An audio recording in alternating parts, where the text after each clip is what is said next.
Dennis Aseto. President William Ruto says the war against terrorism in the Horn of Africa calls for a collective effort. Speaking in Mogadishu during the Somalia Frontline States Summit, he noted that the region must adopt a common strategy for combating terrorism and the associated criminality. He said, through common endeavor, leaders have the power to rebuild stable societies and secure the people's well-being. During the summit, Kenya, Somalia, Djibouti and Ethiopia agreed to join forces in restoring peace and stability in the Al-Shabaab-prone areas of Somalia. Now, the Intergovernmental Authority on Development (IGAD) has decried the prolonged drought spells that have ravaged the region and affected millions of people and livestock. IGAD Executive Secretary Wakne Gebehu says the drought situation has left 36.1 million people facing high levels of food insecurity and an estimated 4.2 million heads of livestock dead. Our region remains a grip of relentless drought that has lasted the past 2 years. Now, as we go into 2023, the outlook is still worrisome. Climate scientists has issued an early warning that this year could be even warmer because the La Nina climate phenomena, which has cooling global temperature, is coming to an end. It will be most likely replaced by the El Nino phenomena, which is projected to raise temperatures worldwide. Gebehu adds that the war between Ukraine and Russia has contributed to the increase in the price of food, fertilizer and oil. The active conflict in Ukraine had a massive effect on the regional economy, inflated the price of food, fertilizer and fuel. For instance, over the past 2 years, food price in the region increased by average of 55.6%, compelling the neediest among us to spend over 90% of their income only on food. The governors and the Treasury have failed to reach an agreement on the county shareable revenue. The governors said that they'll only accept 425 billion shillings up from the proposed 370 billion shillings. COG Vice Chairperson Ahmed Abdullahi accused the National Treasury of failing to build a consensus with the Commission on Revenue Allocation. He said from the budget policy statement for the financial year, the national government has allocated a huge amount of money. The Constitution of Kenya that split roles between national and county governments. And the Constitution is very clear that resources should follow functions. Based on a reasonable and rational analysis, we have, as a council, put forth 425 billion as being the fair share that we ought to get. CRA also has a position. National Treasury has another position that doesn't agree with ours and with the CRA. So we want to register our disagreement as the process goes to Parliament. To the corridors of justice and 202 million shillings belonging to Deputy President Rigathi Gachagua, which was forfeited to the state, has been handed back to him. The Asset Recovery Agency said that after gathering new evidence, they found out that the money forfeited to the state 6 months ago wasn't proceeds of crime, and that the DP had explained the source and legitimacy of the said money to satisfaction. And a woman gave birth to 5 children at the Nakuru Level 5 hospital. The babies, who are all born underweight, are incubated at the hospital's Margaret Kenyatta Mother and Baby Wing.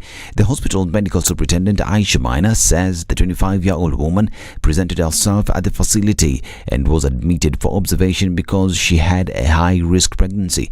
Maina said the pain exceeded, compelling the medics to do an emergency CS to save the mother and babies. The father is now appealing to well-wishers to help him with the resources to raise the children. Mimi ndo mzazi wa hao watoto watano, wasichana 4 na kijana mmoja. Tulikuwa tunatarajia watoto watatu cause scan ya kwanza ilisema watoto ni triplets, lakini ni baraka. Mungu ndo ametenda. Mama ako sawa, watoto wako sawa. Kama mnavyoniona, mimi ni dereva wa matatu, nafanya na 2NK. Kulea watoto watano si jambo rahisi. Kwa hivyo ningeomba well wishers ama serikali ya county tushikane, at least mzigo isikuwe mzigo mzito sana kwa mtu mmoja.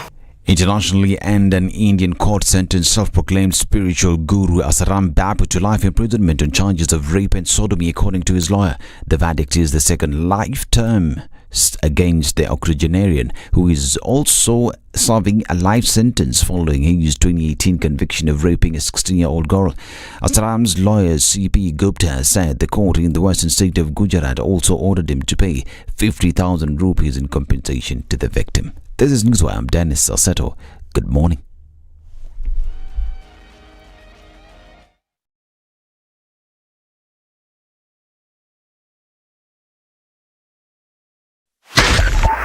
102.5 Spice FM, Kisumu.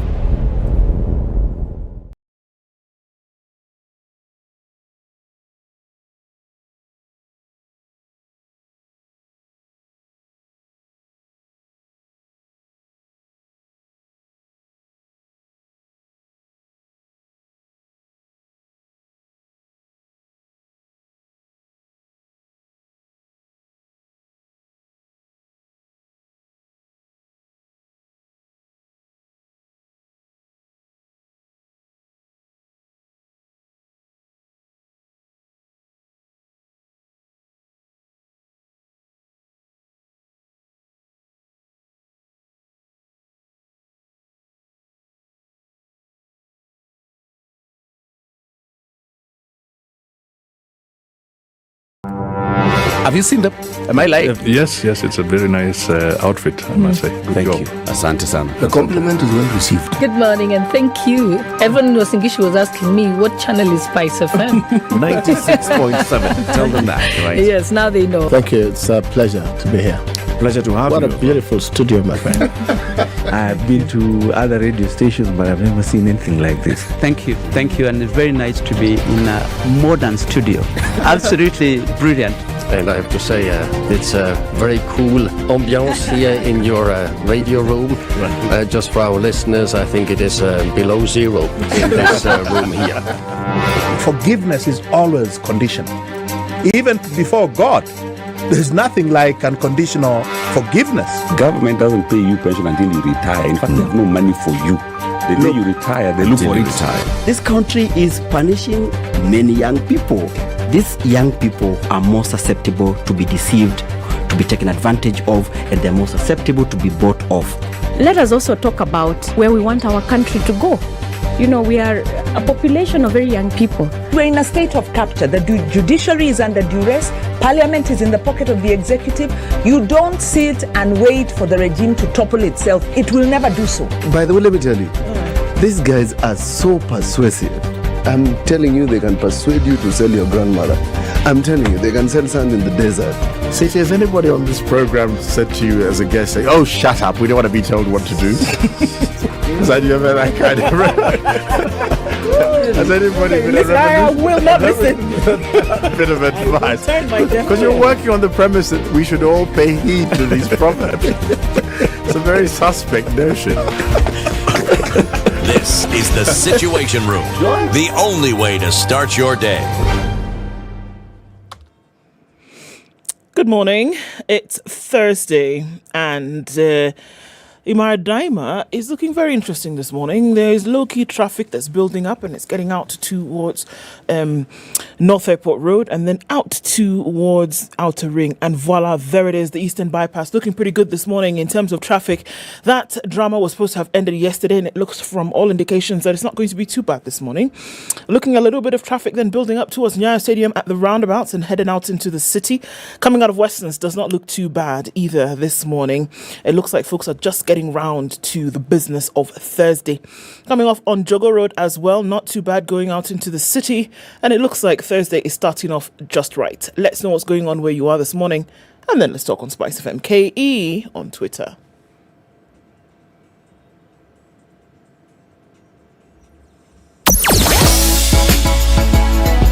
Sugar and spice and everything nice. Spice FM. Spice up your life.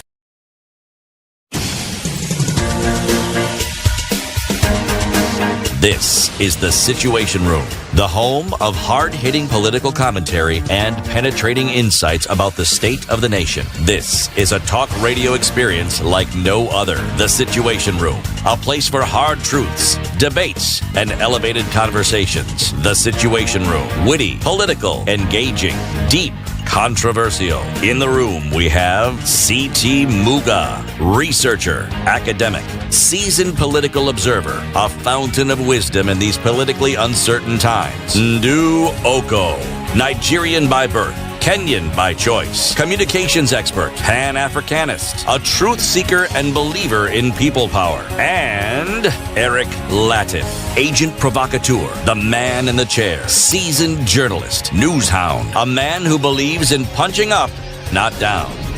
This is the Situation Room, the only way to start your day. 2023. How are you doing? Welcome to Thursday. Hiya.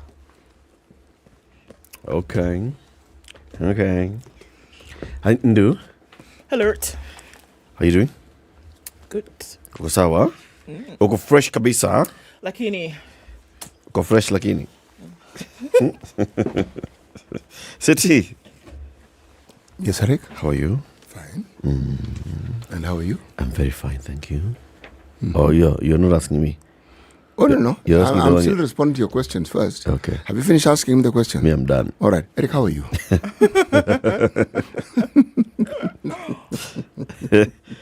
Ai.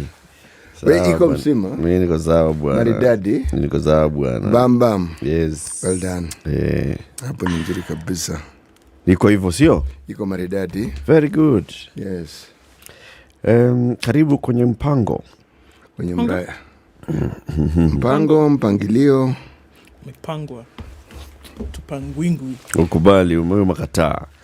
Sisi nakata. Sisi nakata. Nakata kupangwa. Na mtu yoyote mwaka hii. Yes. Tukubali.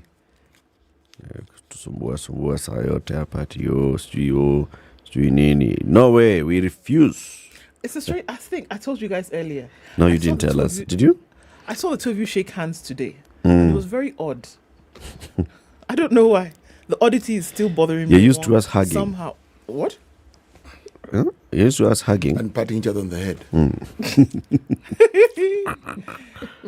Well, I don't know what I'm used to, but that was just strange.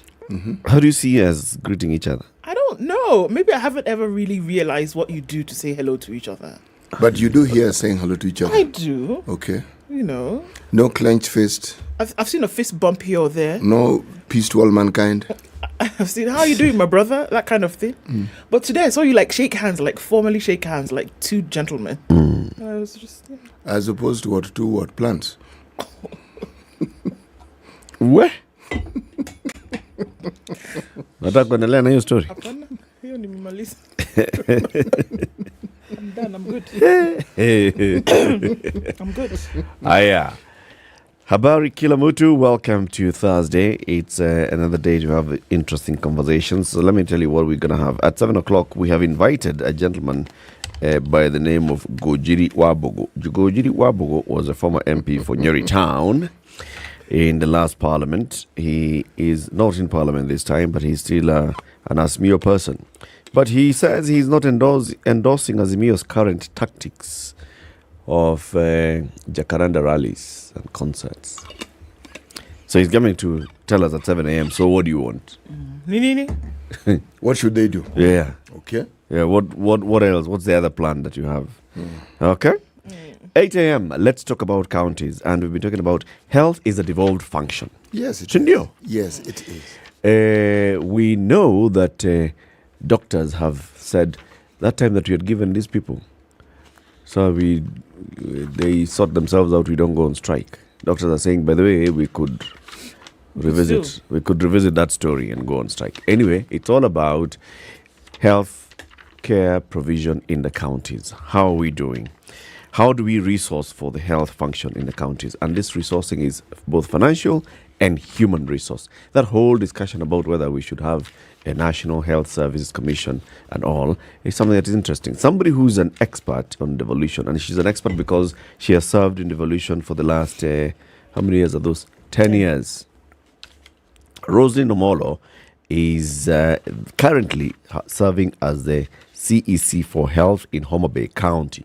She's an expert because she's worked for the Council of Governors, she's worked in the Senate, and now she's a minister in the counties. She'll come and tell us what counties should do to resource for healthcare. 8 a.m. Keep it here for that and more. Tell us about COVID, madam. 675,474,436. Those are the COVID numbers around the world.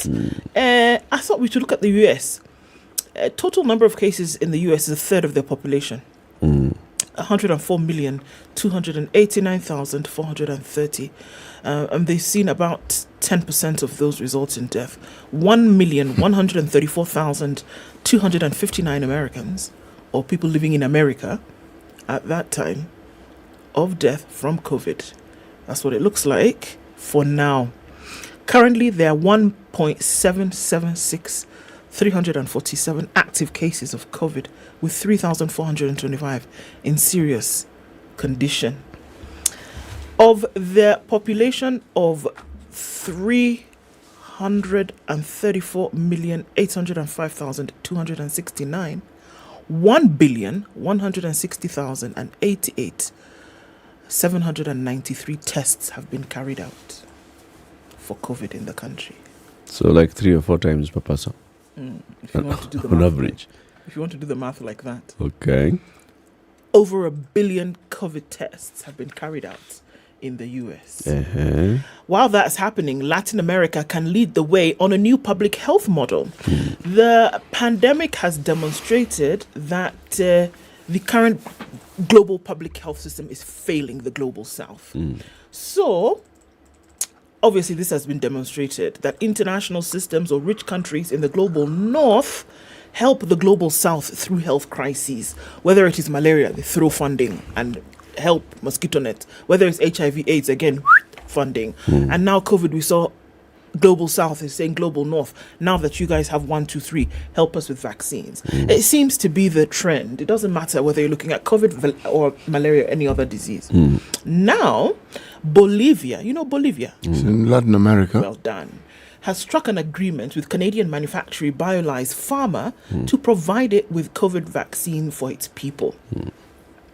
They've said, look, we are waiting. When Uganda was trying to purchase doses of the AstraZeneca, it was charged triple per dose than what the richer European countries paid. Do you understand? Yes, 3 times. India and South Africa led an alliance of most countries on earth at the World Trade Organization to change its rules and allow COVID-19 vaccines to be produced wherever they could be. A small band of rich countries, the US, the European Union, and the United Kingdom, blocked them. Because what would this mean? If countries with larger populations have developed, are manufacturing or have plans for their own vaccines on their continents, what does that mean for these countries? They're going to lose on the almighty dollar. And so they're saying, Canada now has led by example and saying, you know what? How about we give you the opportunity to do this for yourself in Latin America? Canada seems to be one country that's standing out saying, okay, fine, maybe we don't need to benefit that much and we can help other mankind at the same time. So it looks like it will be a model that can be followed whereby you do this thing for yourself. We'll just have to wait and see. Oh, yeah. You know, those conversations, by their very nature, are sometimes false. False in this sense. Whenever people talk about how the North helps the South is always needy. Why don't they actually have the conversation about a market in which you can actually sell your produce? A ready market that you want to ensure remains a market so that the power dynamics that are in your favor remain in your favor. Yes. But this narrative that these people are helpless and so constantly need our help, it is a good narrative to have to justify what it is that you then want to do. Because once you have that particular framework where these are helpless people who are in constant need of help, then you then frame the help that you're going to give them and you determine how you're going to dole it out. But that's what it is, isn't it? Yes, it is. It's the thought that the global South is going to continue to be at the bottom of the totem pole is what fuels the decision that the global North makes, whether it is in health or development aid or anything else. And you see that narrative plays very well into the minds of their people. Yeah. There's a certain author by the name of Tom Wolfer. He came up with a certain phrase. He called it fiction absolute. Now, where it's a tendency that human beings have where you always want people to think the best of you. And so you present an image that... It's not you. Yes, thank you. That puts you in that light. Now, at the level of nations, it's what nations tell their taxpayer. Indeed. These people need help. These people... If we don't help them. If we don't help If we them. don't help them. Half the world is going to go to blazes. Yes, exactly. And they'll become a problem for us. Yes. Now, That is also not said. That is never said. It isn't. So really, a lot of the help has to do with how it is they're protecting themselves. Absolutely. Yes. That's why if they're going to offer help on one hand and then Uganda wants to buy AstraZeneca, you charge them triple for what you're charging people on this other side of the pond. Meaning, you're telling them to behave. Yes, stay there. And that's why you block other countries from saying, can we have a plant for ourselves then, even? It's 20 after 6. We live stream the show every morning, and we're doing so the same today. It's live on YouTube and Facebook. If you are online, please do the thing. Let us know where you're tuned in from. Let's take a look at the weather forecast. We'll acknowledge your presence shortly. This is the Situation Room, the only way to start your day. This is 00 Direct, woman host, music by women and only women guests. If COVID could mutate and evolve 6 times over the last 2 years, how many versions of yourself have emerged in the last 2 years? Do not, and you don't have to give anything to get ahead. All you have to do is give out and show out your talent. Catch 00 Direct every Saturday from 10 a.m. on SpiceFM. 94.4 Spice FM, Nairobi. This is one of the best ways to spend a Saturday. It's a cloudy morning at 18 in Nairobi. Highs of 29 and lows of 15. Partly cloudy conditions at 15 in Nakuru. Highs of 30 and lows of 12. And it's 10 degrees and cloudy in Nyeri. Highs of 28 and we'll see lows of 10. 11 degrees and partly cloudy in Eldoret. Highs of 27. Looking into Mombasa, it's partly cloudy at 24. Highs of 32 today. And we'll see highs of 31. In Malindi, where it's partly cloudy at 24. Mostly clear conditions this morning in Kisumu at 18, highs of 30, and we'll see highs of 32 in Kakamega, where it's partly cloudy at 15. Kampala's cloudy at 19, highs of 30, and Dar es Salaam will see highs of 32 on a cloudy morning at 26. It's 15 and clear in Johannesburg, highs of 25, and we'll see highs of 34 in a partly cloudy Lagos at 27. It's 24 and clear in Kinshasa, highs of 32. Looking out into Beijing, it's 0 afternoon on Thursday, highs of 2 and lows of -9, and it's mostly clear at 5 in Paris with highs of 10. 12 will be the high in a mostly cloudy London at 9. Looking into New York at 0 Wednesday night, coming into Thursday, highs of 4 and lows of -3.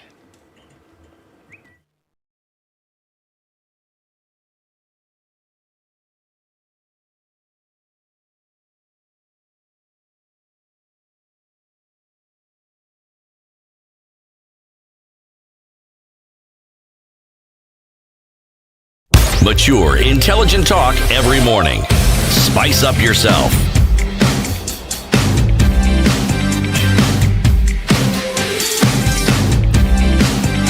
Mornings done right. 94.4 Spice. 23 minutes after 6. Good morning, Kikambura. Where's Kikambura? Gekabura. Yeah. Gekabura.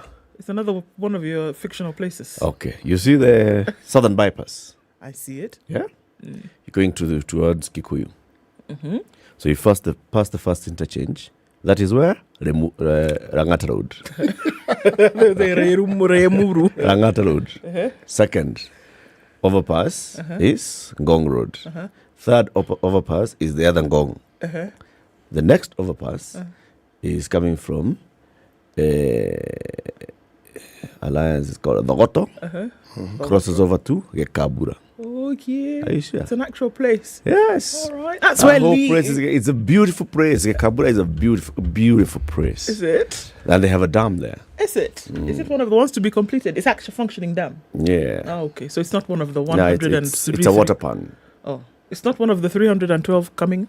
No. 162. Theirs is complete. By the way, even as you have this conversation, remember, the bulk of our farmers in this country are small-scale farmers. They don't actually need dams. Water pans would work better for them. Lee is from Hekabura. That's where he's listening from this morning. Okay. And he says, good morning to you. Atuti Dan, it's been a minute. How are and you? And Mukambura is a tree, by the way. There's a tree called a Mukambura tree. What does it produce? So you ask him. Lee, what does the Kikabura tree produce? There's even a song about it. Oh, stop it. I am not lying. Sing it. You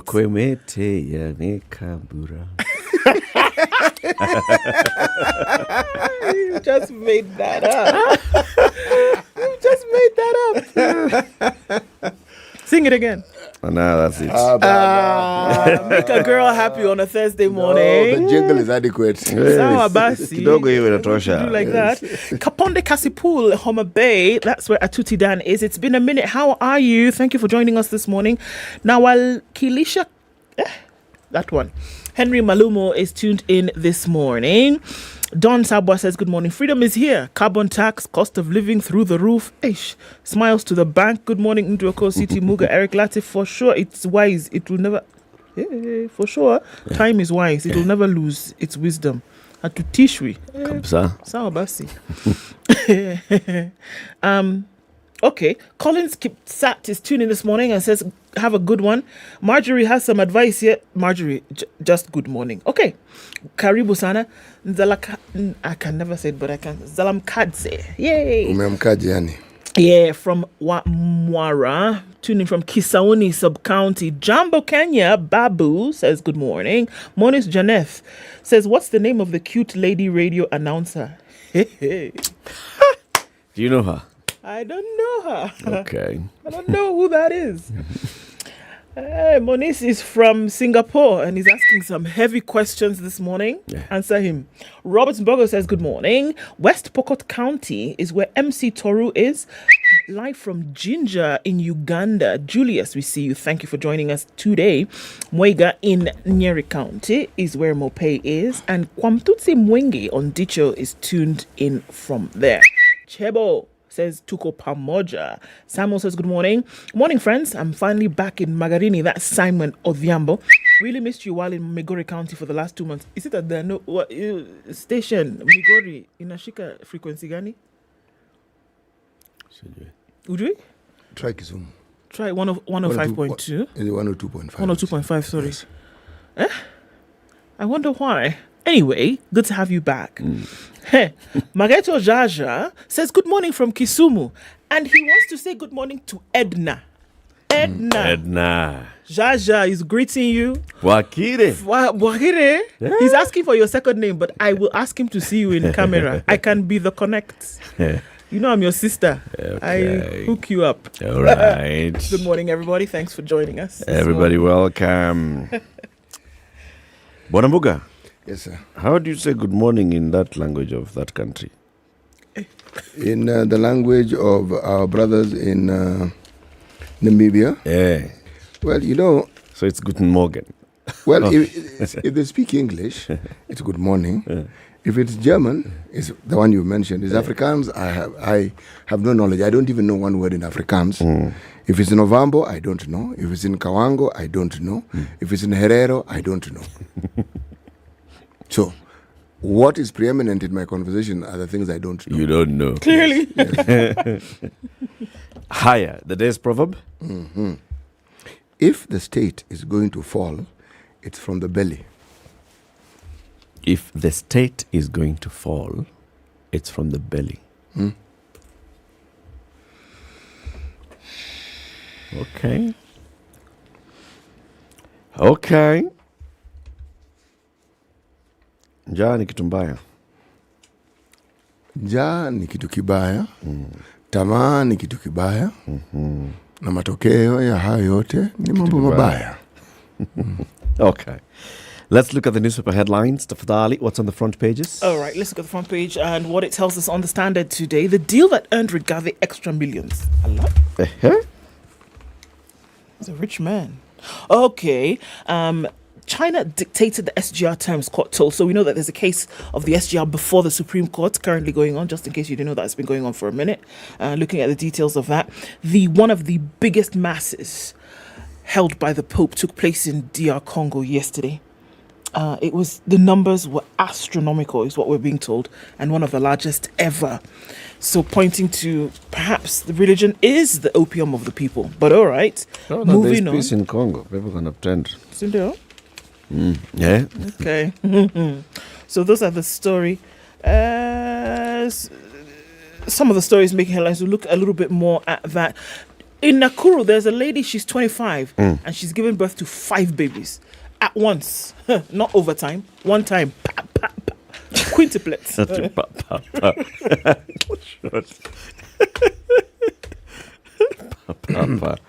Just 25. The nation? The nation. Ruto moves to break up groupings in the coalition. Already. Yeah. Inside the coalition, there are groupings. Ruto Which coalition? Which coalition? Kenya Kwanza. Okay, let me give you the subhead. President William Ruto has moved to avert a fallout in his Kenya Kwanza alliance by banning regional caucuses in parliament that were reportedly inflaming tensions within the ruling coalition.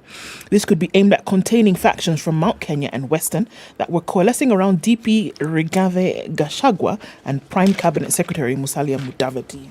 So we'll give you that story later. Another one that's coming out of junior high. It's no child's play with 13 subjects that they're going to have to master. Grade 7 learners who began their junior secondary education this week are studying more subjects compared to the last batch of 844 pupils who are in Standard 8. They will be learning 12 core subjects and a maximum of 2 optional subjects, unlike the 5 they would have taken under the 844 system. Okay. Again, we're looking at that headline in the nation of thousands attend the papal mass in DRC. And on the back page, diesel. Let me guess what? Something is about to rise. Are you surprised that there's something else rising? Diesel and water prices to rise on fight against pollution. Okay. The National Treasury has proposed a carbon tax to discourage the use of diesel. Motor vehicles. Right. Of motor vehicles completely. Yeah. Right. City. Yes, please. What do you have? The Business Daily and the Nation were not available. Okay. My person. Person did not person. People didn't bring the paper. Your source did not source. No, they didn't source. But I have a star. Why Ruto and Uhuru war set to intensify. Some of the president's foot soldiers want former head of state sacked as regional peace envoy. But why? So that's what they want. Whatever did he do? Come on, man. You know, there's this song that even I have heard of. Follow the leader, follow Well done. that one. So who let the dogs out? 28 minutes to 7. Let's take a break to take a look at the traffic, what's happening on the roads. We'll look at the stories in the papers in detail shortly. This is the Situation Room, the only way to start your day. Congratulations. You've seen the hand of the Lord. Thank you very much. I've earned another title today, this morning at SpiceFM. Mama Justice, I don't mind it. Joel in Kericho. Salama sana Heri, habari ya asubuhi. Salama bwana, mambo namna gani? Salama kabisa bro. Mambo ya Inamoi kuliendaje? Mambo ya Inamoi, vile nilikwambia ndugu yangu, alienda asubuhi na ile gari ya kwanza. I must have missed it. So did I. Even if somebody was to render you irrelevant, there is still work you can do. Okay, sawa. I deserve to keep you accountable. You deserve to give me a report. You don't work for me. I don't work for you. You work for me. Do you like that Freudian slip? Lovely, isn't it? Thank you very much. The Situation Room, Kenya's biggest conversation. Okay, let's see what's happening in terms of traffic this morning. A little bit coming off Mombasa Road. We had seen that there was that hold up around Imaradaima, but that seems to have leveled off for now. And yay, for the first time in many days, the Eastern Bypass is not looking like the ninth circle of hell. Looks much better now, and I think they finished the roadworks as they said they would by about 6 p.m. last evening. So that looks all right for now. There's a bit of traffic coming off the Thika Superhighway as you get towards the Pangani underpass. It's going to hold you for some time, and probably will increase as we go along. Limuru Road looks good. Coming out of Westerns for now, no problem. But don't take my word for it. In a few minutes, we probably see that build up in most parts. So how about you leave now or wait till later? SpiceFM KE on Twitter talks to us there. We want to keep things moving this Thursday.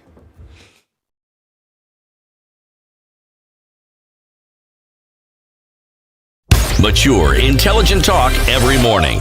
Spice up yourself.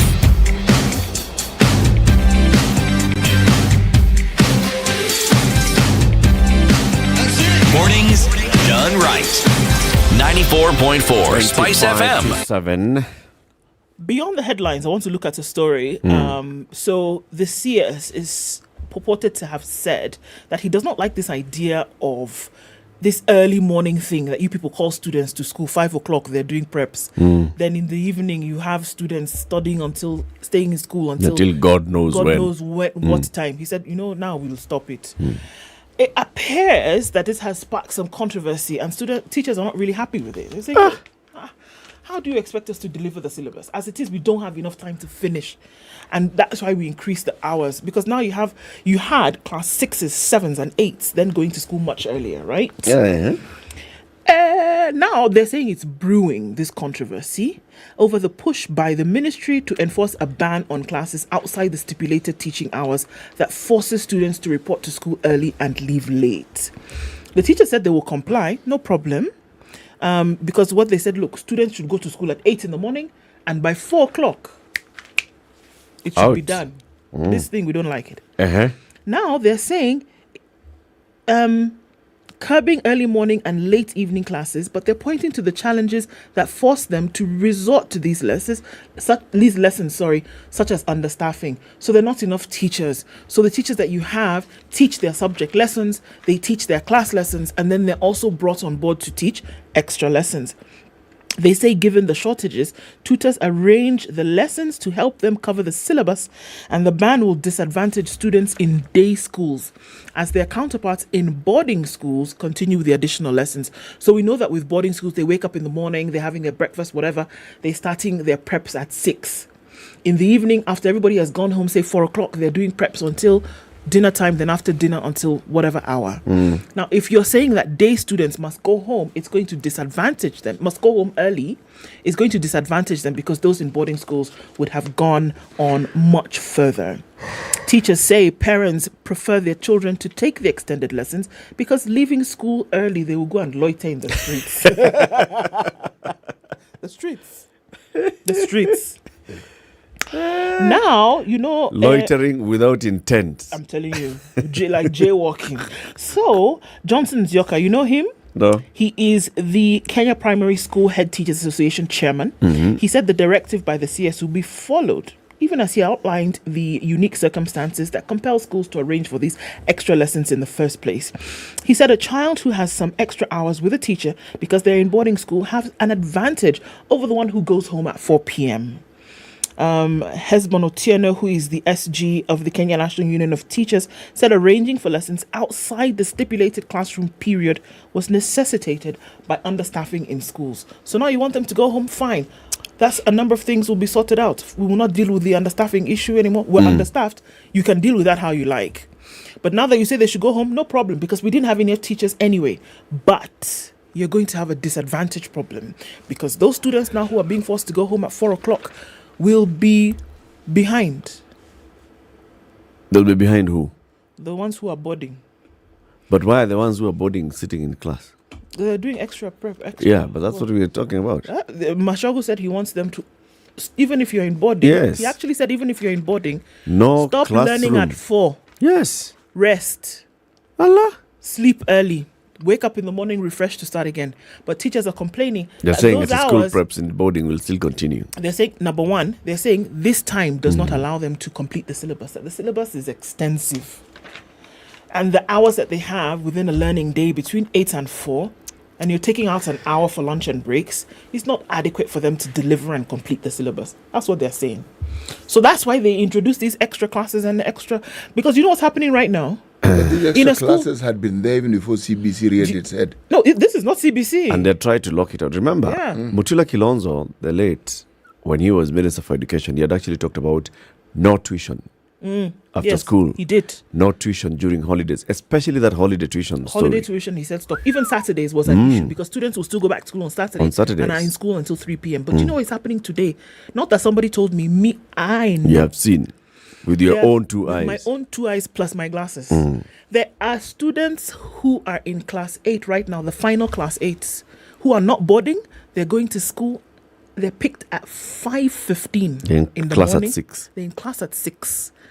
They are in school till 9 p.m. What? Day scholars. The boarders. And these are standard 8. Standard 8s. Today, 2023. So is this extra lesson we're talking because schools are intent on delivering high marks in the exam.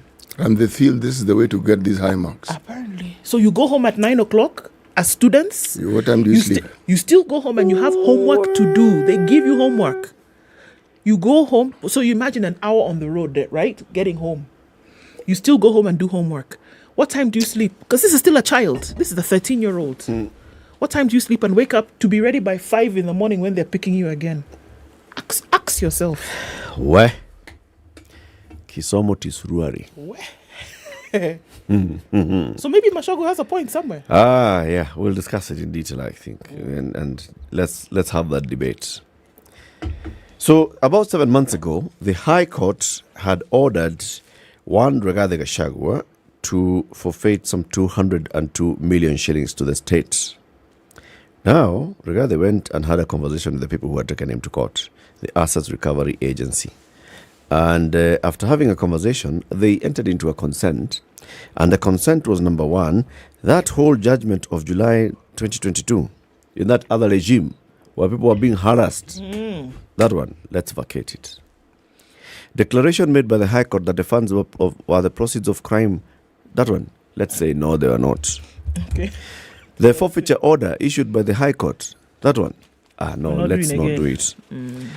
200,773,228 bob and a few cents frozen in Gashagua's 3 accounts. That one, give it back to him.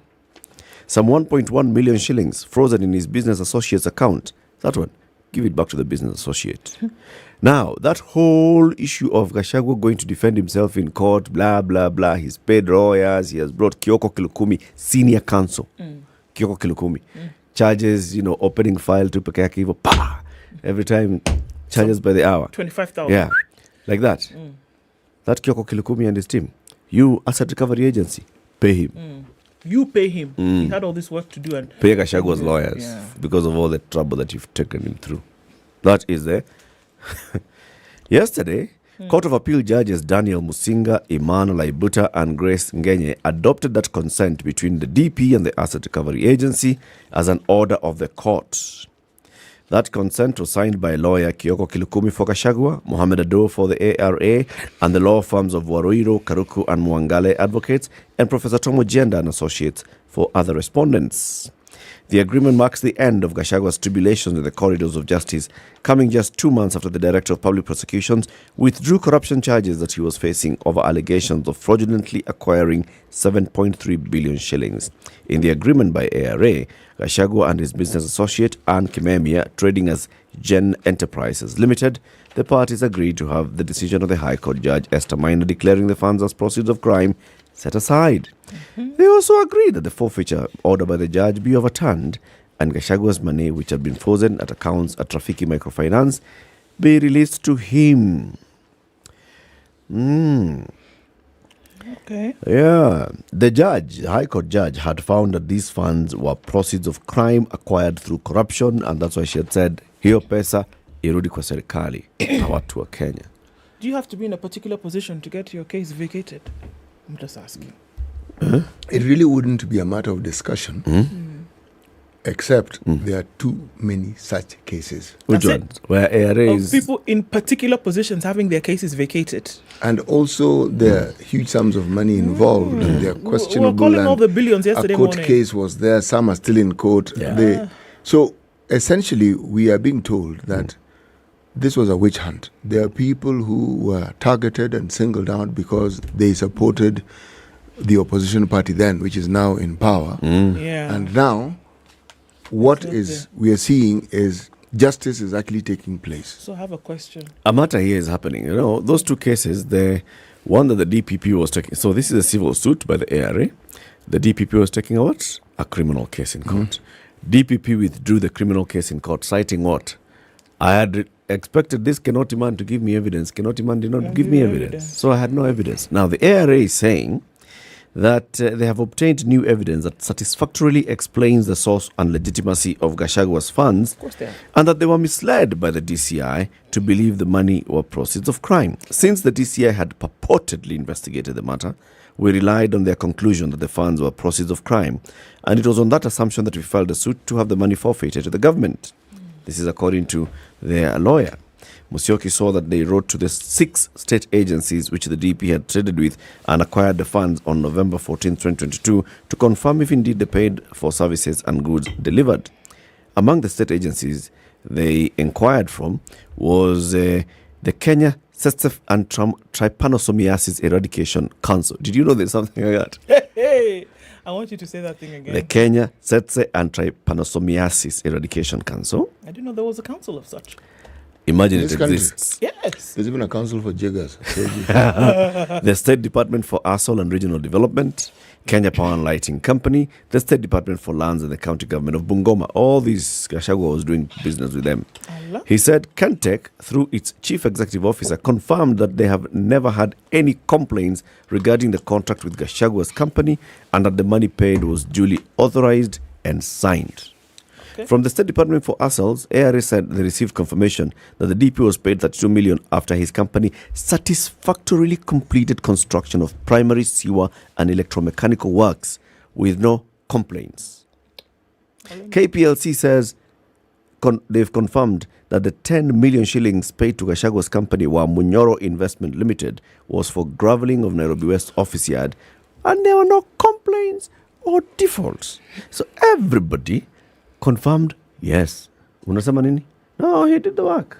We paid. Okay. So now ARA cannot say that it was process of crime. You know And something? before they didn't know this one, Abi. They didn't do the See, DCI was telling them he's Story. It's DCI. The thing about these stories, in the fullness of time, the truth will out. Indeed. If what we are now reading... You don't think this is the truth outing? No, I don't think so. The truth has not taken a walk outside in the sun. No, I don't think so. I am not saying that there is falsehood in the story. I'm saying this is not the whole story. Yes. I have to ask though, then you know what? If you have so many cases whereby suddenly the threshold for evidence has not been met or, blah, blah, then what about all the other cases that are in the criminal court today? Then there's a possibility that even those ones, We the review. threshold has not been met. Yep. Or are you saying that you must hold a particular position Even in those government ones that money was that actually will now make forfeited. them look at your case again? Yeah. Yeah. If the DPP is very serious about this thing, they should now start to look at We're talking all about the some cases. 5 years of proper injustice. Yes. If this is indeed the case. Because if that's what you're saying, then it is very possible that there are many Kenyans in court today. It's possible that maybe Actually, their cases I would bring are it not down to a whatever. simpler base. The bulk of the people who are in remand, release them Just let them go. let them and then off. apologize to them Yes. as the Start state afresh. for keeping them inside there. Because over that period Yeah. of time, if this is what we are calling the yardstick, then anyone who had a case with the DCI and the head at that particular point in time, should we can point then out. extrapolate and say that this If was this an was era yes. of gross injustice for Kenyans. Absolutely. So The if people that you're holding in industrial area today, because that's where you throw them when their case is you don't know, and then you throw away the key when you're not really sure what's going on. You throw them inside there for them to be forgotten. Release them. Because just like CT is saying, extrapolate and say, actually, you know what? If in this period we have so many cases that have fallen apart because, the DCI did not produce enough evidence, but these poor individuals, you actually ended up throwing away the key. Release them. look at the number of Release them. cases, and we're referring to criminal cases where the reference point is that the DCI hadn't provided adequate evidence. So we say, good. So it looks as though the DCI it's a trend was with- unable to yes, provide all- evidence. So if it was for these cases and these were some, what about now the simpler cases? So Thank you very much. if we are going to set these people free and give them back their money, After all, 1 + 1 = 2.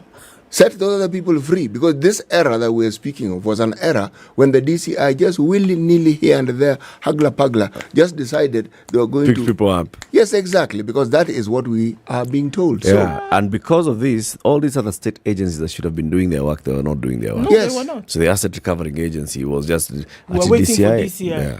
Everybody, the DPP. we're Waiting for the DCI. Go to court, we're Waiting. waiting for DCI. So if that was the story, then we move it along and say that means anybody else during this period who fell under the ambit of DCI waiting, Go home. Go home. Your free freedom is here. How about we have some judicial review of all those cases that were handled by the DCI since Kenoti came in and since DPP Haji took office? Absolutely. Have a proper judicial review In fact, the Do Chief an Justice audit. just establishes and says, all right, so here we are. We have these cases that are instituted between this time and this time.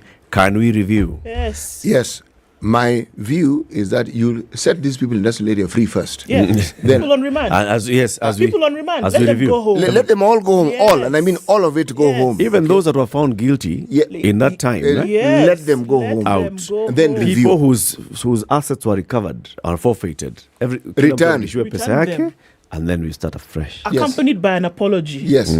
Then now you start from the beginning. Yes. Because it cannot be that this is applied to certain people and not others. It cannot be. If we're talking about the same office, same individual. No, now. But that was it was messy, yeah? If indeed this is the case. Where? You see, that is why, if we follow that trajectory, and we are not seeing anything changing. No, and we are seeing the appellant court saying, yes, fine, we have understood. Let me repeat. Open those jail doors and set these people who, for one reason or the other, were taken there for whatever criminal offense over that period in time. Yes, because clearly, the person who was in charge of the DC at that particular point in time, yes, had feet of clay. Anyway, what are you looking at, City? What I was looking at was something a little more interesting. Let me tell you. I found this interesting, and it's against a backdrop of the problems that we're having in the country. Remember the headline in the Star was why Ruto Uhuru was set to intensify. Yes. I'm pushing that aside, just for the time being. But I'm looking at the pension perks that the president has and the one which the former prime minister have. I just want to read it so that you understand. Okay. 1 year salary lump sum. That is retirement pension perk. Boom, boom, 1 year salary. Okay, lump sum. Monthly pensions at 80% of last pay. Okay. Until death. You need to die for this thing not to work. 200,000 shillings entertainment allowance. That's per month. Every month. 300,000. 200,000 entertainment. In pesa kidogo, by the way, for my head of state. To entertain. Yes. Yes. So you entertain once a month. 300,000 housing allowance. 100 square foot office space. 2 3,000cc cars replaceable every 3 years. That's one. 2 3,400cc four-wheel drive replaceable every 3 years. That's 4 cars now. Yes. Just continue counting. 300,000 allowance for water, electricity, phone bills. Full medical cover inclusive overseas for self, spouse and children. 4 messengers. 2 personal assistants. 4 secretaries. 4 drivers. 6 security guards for personal security. 6 security guards at home, rural and urban. 2 cooks. 2 housekeepers. 2 gardeners. 2 laundry persons. 4 house cleaners. Office maintenance, vehicles expense. That is president. Okay. You retire, those are yours. This is what you get. Former Prime Minister, monthly pension at 80%. That lump sum for the former Prime Minister's last salary. Just salary 80%. Now you get 2 saloon cars, 2,000cc capacity, 1 four-wheel drive of 3,000cc capacity, replaceable every 4 years. Fuel allowance 15% of last month's pay. Full medical cover for self and spouse. Children out.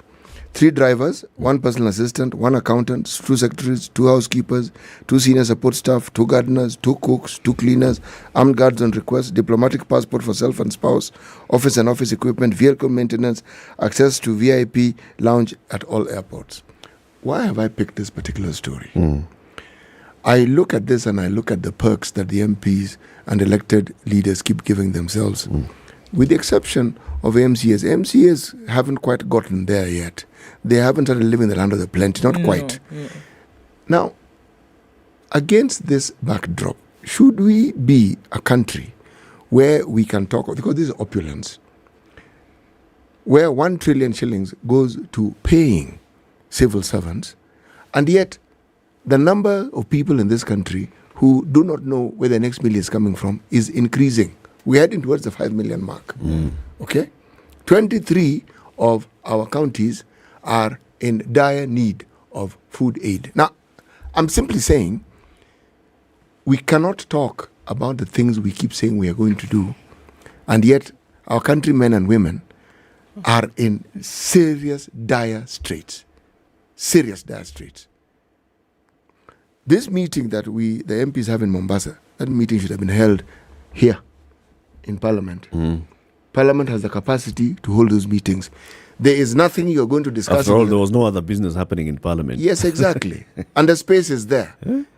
What am I saying? I am saying that this culture of the hubris that is manifested in just this wanton display of excessiveness while talking belt tightening, we are fermenting a problem that is going to come to bite us. Yep.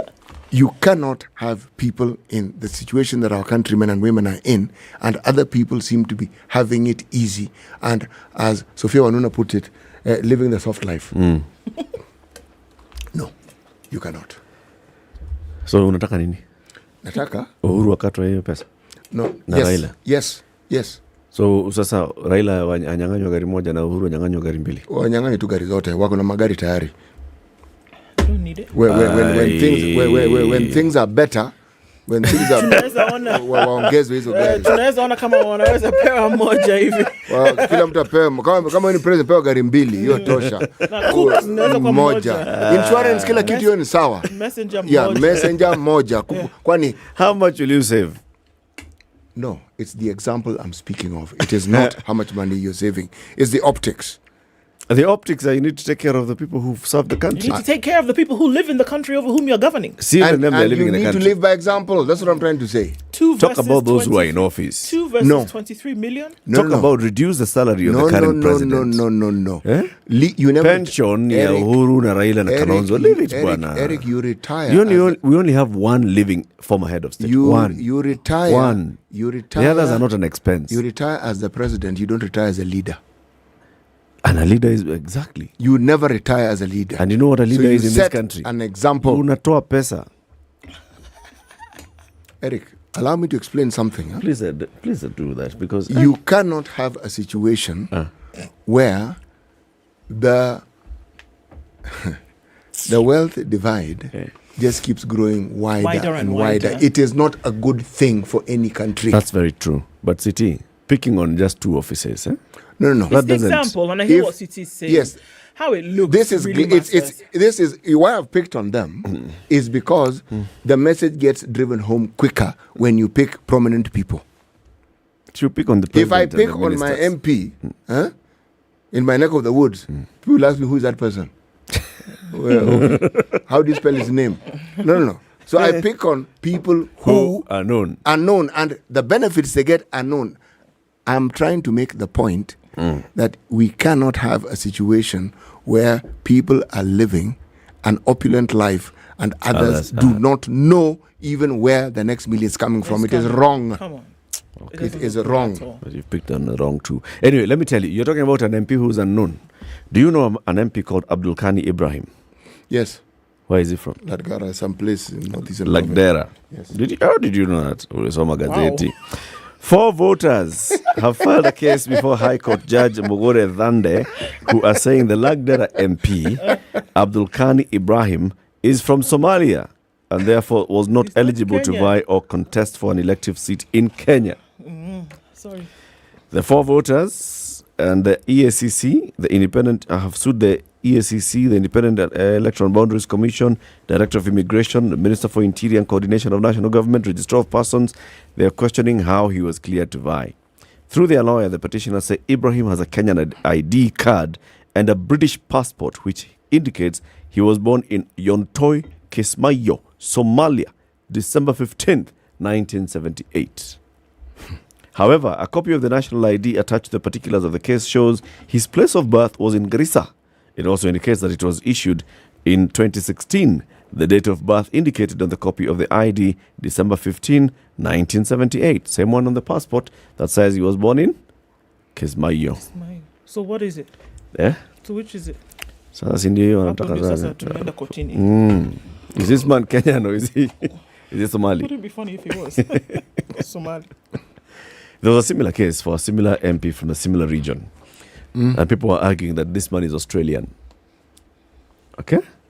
He is not Kenyan. This man is Australian and and he has not applied for his Kenyan passport. These cases aren't new. There was once a mayor in Mombasa. Hold on. Let's do the news. You tell us about the mayor. Good morning, 7 a.m.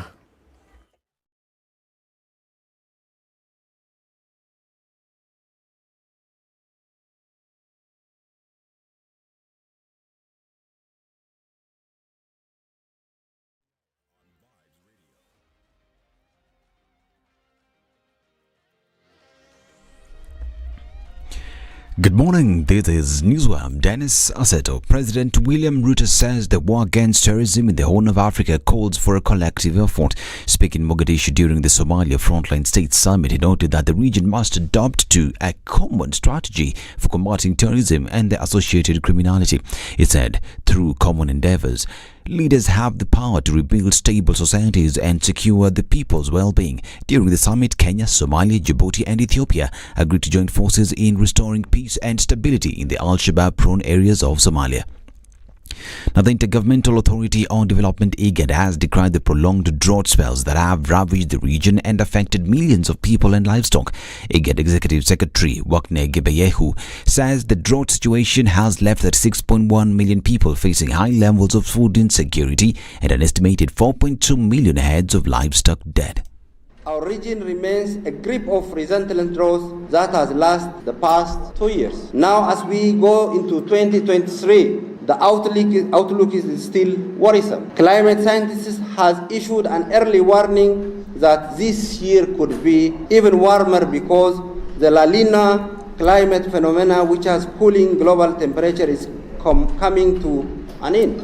It will be most likely replaced by the El Nino phenomena, which is projected to raise temperatures worldwide. Gebeyehu adds that the war between Ukraine and Russia has contributed to the increase in the food prices, fertilizer and oil. The active conflict in Ukraine had a massive effect on the regional economy, inflated the price of food, fertilizer and fuel. For instance, over the past 2 years, food price in the region increased by average of 55.6%, compelling the neediest among us to spend over 90% of their income only on food. Governors and the Treasury have failed to reach an agreement on the county's shareable revenue. The governors said that they'll only accept 425 billion shillings, up from the proposed 370 billion shillings. COG Vice Chairperson Ahmed Abdullahi accused the National Treasury of failing to build a consensus with the Commission on Revenue Allocation. He said from the budget policy statements for the financial year, the national government has allocated a huge amount of money.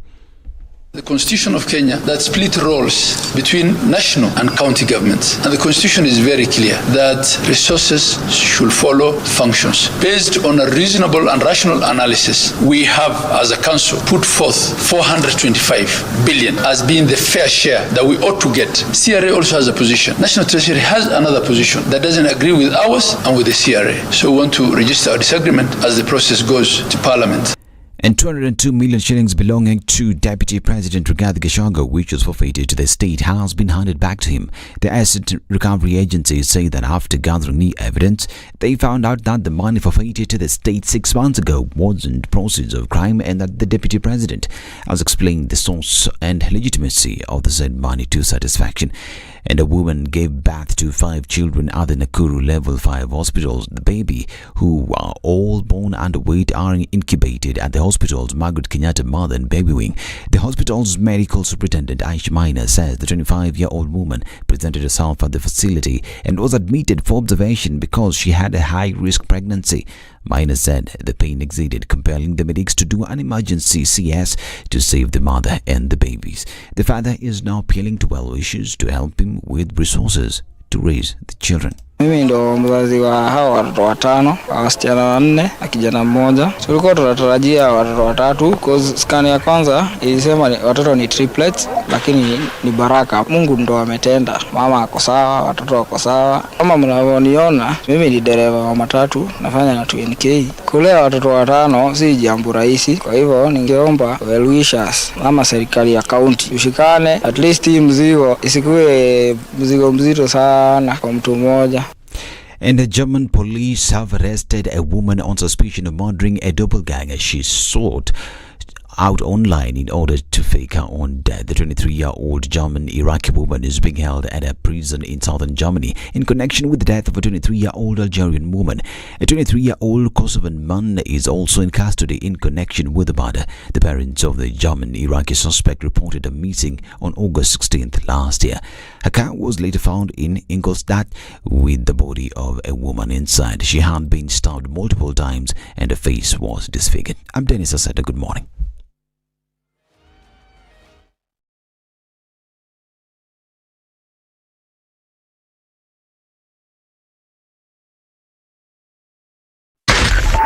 Spice FM, Nakuru. All right, a few minutes after 7 o'clock, what's it looking like on Jogo Road? It's busy going out towards Landis. Landis, however, is clear and smooth all the way through to Kamkunji. A little bit of traffic there as you head out towards Haile Selassie, but you should be all right. On Uhuru Highway, just past the Nyeri Stadium roundabout, heading out into the city, you're going to find some traffic and it'll take you through to that Haile Selassie junction.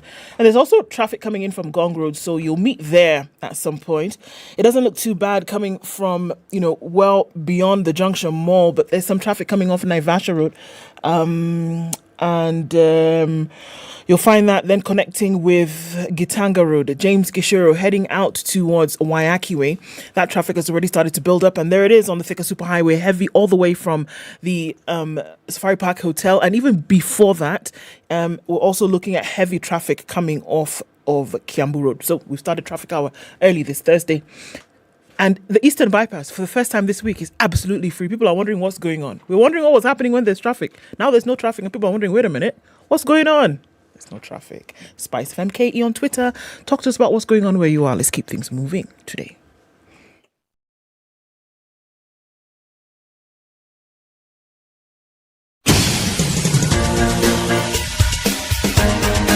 This is The Situation Room, the home of hard-hitting political commentary and penetrating insights about the state of the nation. This is a talk radio experience like no other. The Situation Room, a place for hard truths, debates, and elevated conversations. The Situation Room, witty, political, engaging, deep, controversial. In the room, we have C.T. Muga, researcher, academic, seasoned political observer, a fountain of wisdom in these politically uncertain times. Ndu Oko, Nigerian by birth, Kenyan by choice, communications expert, Pan-Africanist, a truth seeker and believer in people power, and Eric Latif, agent provocateur, the man in the chair, seasoned journalist, news hound, a man who believes in punching up, not down. This is The Situation Room, the only way to... Eastern Bypass is smooth sailing. Yes. And people are wondering, why? Why are we moving? We've not been moving for 3 days. It's not proper dual carriageway. Yes, it is. And the repolishing, surface repolishing is what Kura calls it. No, they're calling it something like bandage. What is it? Dressing. Dressing. Yes. Surface, something. Anyway, look, it's finished. They're applying to do a fresh coat of dressing. Something. Make it sound like a salad. Something like... yeah. Anyway, welcome to the second hour of The Situation Room, and welcome our audience joining us on KTN Home. We're live on SpiceFM, KTN, and online here until 10 a.m. We have a new guest in the studio, former Nyeri Town MP, Njeri Wambogo. We welcome him with the day's proverb, City. Yes, proverb for this week, ending tomorrow, from the country of Namibia. If the state is going to fall, it's from the belly. If the state is going to fall... It's from the belly. Yes. Njeri Wambogo, good morning. Good morning, Eric. How you doing? I'm very well. Welcome to Kenya's biggest conversation in studio. Thank you very much. We've had conversations with you, but on Zoom. Yes, we have. And thereafter, when we wanted to have you in the studio, you were busy. Yes, we were trying to get a job, but here we are. Yeah. No, you got the job. For the next 5 years. Yes, we are in a different season. Yes. Yeah. That proverb from Namibia, do you relate? I'm trying to understand what the people of Namibia were thinking. If the state is to fall, it's from the stomach. Well, I suspect they were thinking that if you're going to keep your population fed, then you're okay. If they get hungry, then the state is going to collapse. That's how I would interpret it myself. That's brilliant. Eric is looking at you actually. He's actually hoping that you would chime in and give your interpretation of it. I guess she's gone, I agree. I agree with Njeri Wambogo, actually. Is that not what we've been saying all this time, though? I agree. If your people are hungry, you have a problem, man. You can't handle your hungry people. Don't talk about other things. You'll have the Arab Spring. Yes. Actually, I was thinking, if there are people who continue focusing on filling their bellies, then that's where things will fall. Yes, exactly, because they are in a position to fill their bellies at the expense of others. So it's the focus on the belly that is going to bring about the problem that will enable the state to fall. You know what else I've thought about? Yes. When wild animals attack prey, they go for the belly first. Yes. And that's how the animal falls. Others go for the neck. The belly is where the richest source of fat is. But it also disables you quickly. Exactly. It's a bigger surface area. Yes. And probably softer. So when you fall, then they go for the neck then. Okay. Gajiri, how are you though? What are you up to? I'm all right. I'm watching the country grow as there's a vernacular translation to that one. I was about to ask you, which country are you talking about? I'm watching the country grow. Taking a break. It's interesting when you get out of elective politics. Immediately, there's a sense of what do you call it?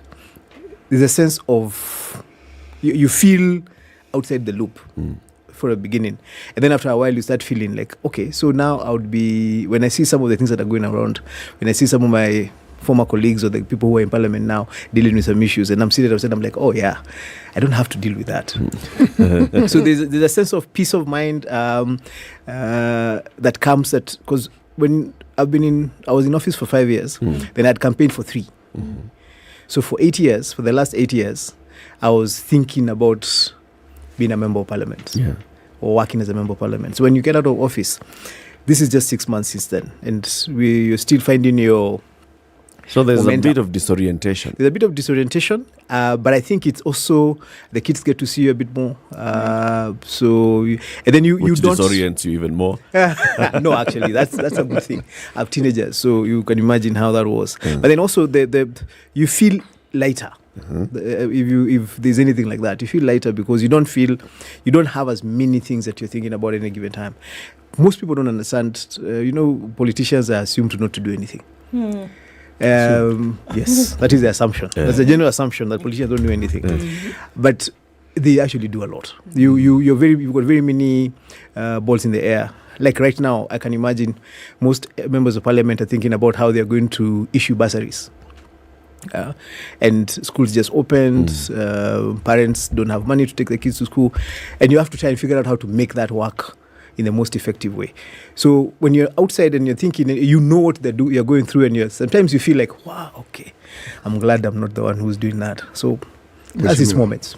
When you go to a restaurant, yes, the understanding is that there's something you wish to consume in that establishment. Yes. Now, when the people who serve you come and ask what it is that you'd want, give you a menu, and they eventually give you whatever you wanted, and you pay and you walk away. Do you wow and say, these guys are really working hard? Or is it something that you expect when you go into a restaurant that this is how it is? Or if it's a restaurant where you're not served, then you assume it is self-service. And even if it's self-service, it means you walk to the counter, but somebody still serves you. So at what point do we thank people for doing what they're supposed to do in the first place? And at what point do we wow and say, these guys have exceeded the expectations that we have? Do you give a tip in a restaurant? May I give a tip literally all the time? All the time? Yes. Why? Because I normally have a conversion and I know how much they're paid, and I figure this is a bit nonsensical. And I look at the bill I'm paying and I feel, no, this is ridiculous. And I am not going to give you 50 bob. So you give a tip purely for philanthropic purposes? I give a tip that I think would be adequate for, say, bus fare. So my minimum is 200 shillings. All right. When the meal you took is 200 shillings? I very rarely take a meal that is 200 shillings. Please. Okay. But I guess I understand. Yeah, Liz, man. Liz. But I think I understand where you're coming from. You're asking, should we be appreciating people because of doing what they're supposed to do? But the question is, do we actually have a standard of what you expect they are supposed to do? Yeah, there is a standard. But you see, that standard, you'll be very surprised. First, remember, we elect people from across the country. Yes. So in Parliament, you have 349 members of Parliament. Yes. 290 of them elected directly, and the others nominated. You'll find that every constituency has elected a member of Parliament for most probably different reasons. Some people elected him because he was a young guy and they associated with him. You find some constituencies elect somebody because they want to help him. Yes. this guy has struggled for so hard. Yes. Let's just give him a job. Yes. You know, there are people who elect someone because he has so much money they want to share some of it. There are people who elect somebody because he's an intellectual. There are people who elect somebody because he's a rebel. So when you have that kind of a cross-cutting diversity, yes, how do you determine the expectation of that member of parliament when he goes to parliament? Because remember, another thing is that the one job that you do not know what to do until you get in is that one. You find that a lot of people get elected. You want to be a member of parliament. You have an idea of what it is. Even in this country, we don't actually understand what a member of parliament is supposed to do. We think he's supposed to pay bursary. We expect he's supposed to be in charge of development at local level, fix roads, help you in case you have very personal social problems. But that's not what a member of parliament is supposed to do. How do we arrive at this expectation if not from the words that the erstwhile and the wannabe politicians tell us about what they're going to do for us? They're the ones who mention these things. True. And that's what I'm saying. It's them who bring this debate to the fore. And that's what I'm saying. Most people, even people who are running for office, don't actually know what they're supposed to go and do. And because you have been elected on a democratic purpose, you're not actually interviewing for a job. It is how many people you can convince to agree with you and then wake up in the morning and go and line up and vote for you. You'll find that at the end of the day, what you get is very different. But you were MP for Nyeri town. Yes, I was. I have followed the politics of that. It's a very interesting place. There's some serious democracy in that place. People very rarely get a second turn. It's like you become MP, then Nani, okay, please, Nani, come in. Yes. Precisely. Yes. But then, if you are MP for Nyeri town and you move slightly further, you go to the areas of Karatina and you're an MP in that part of the place.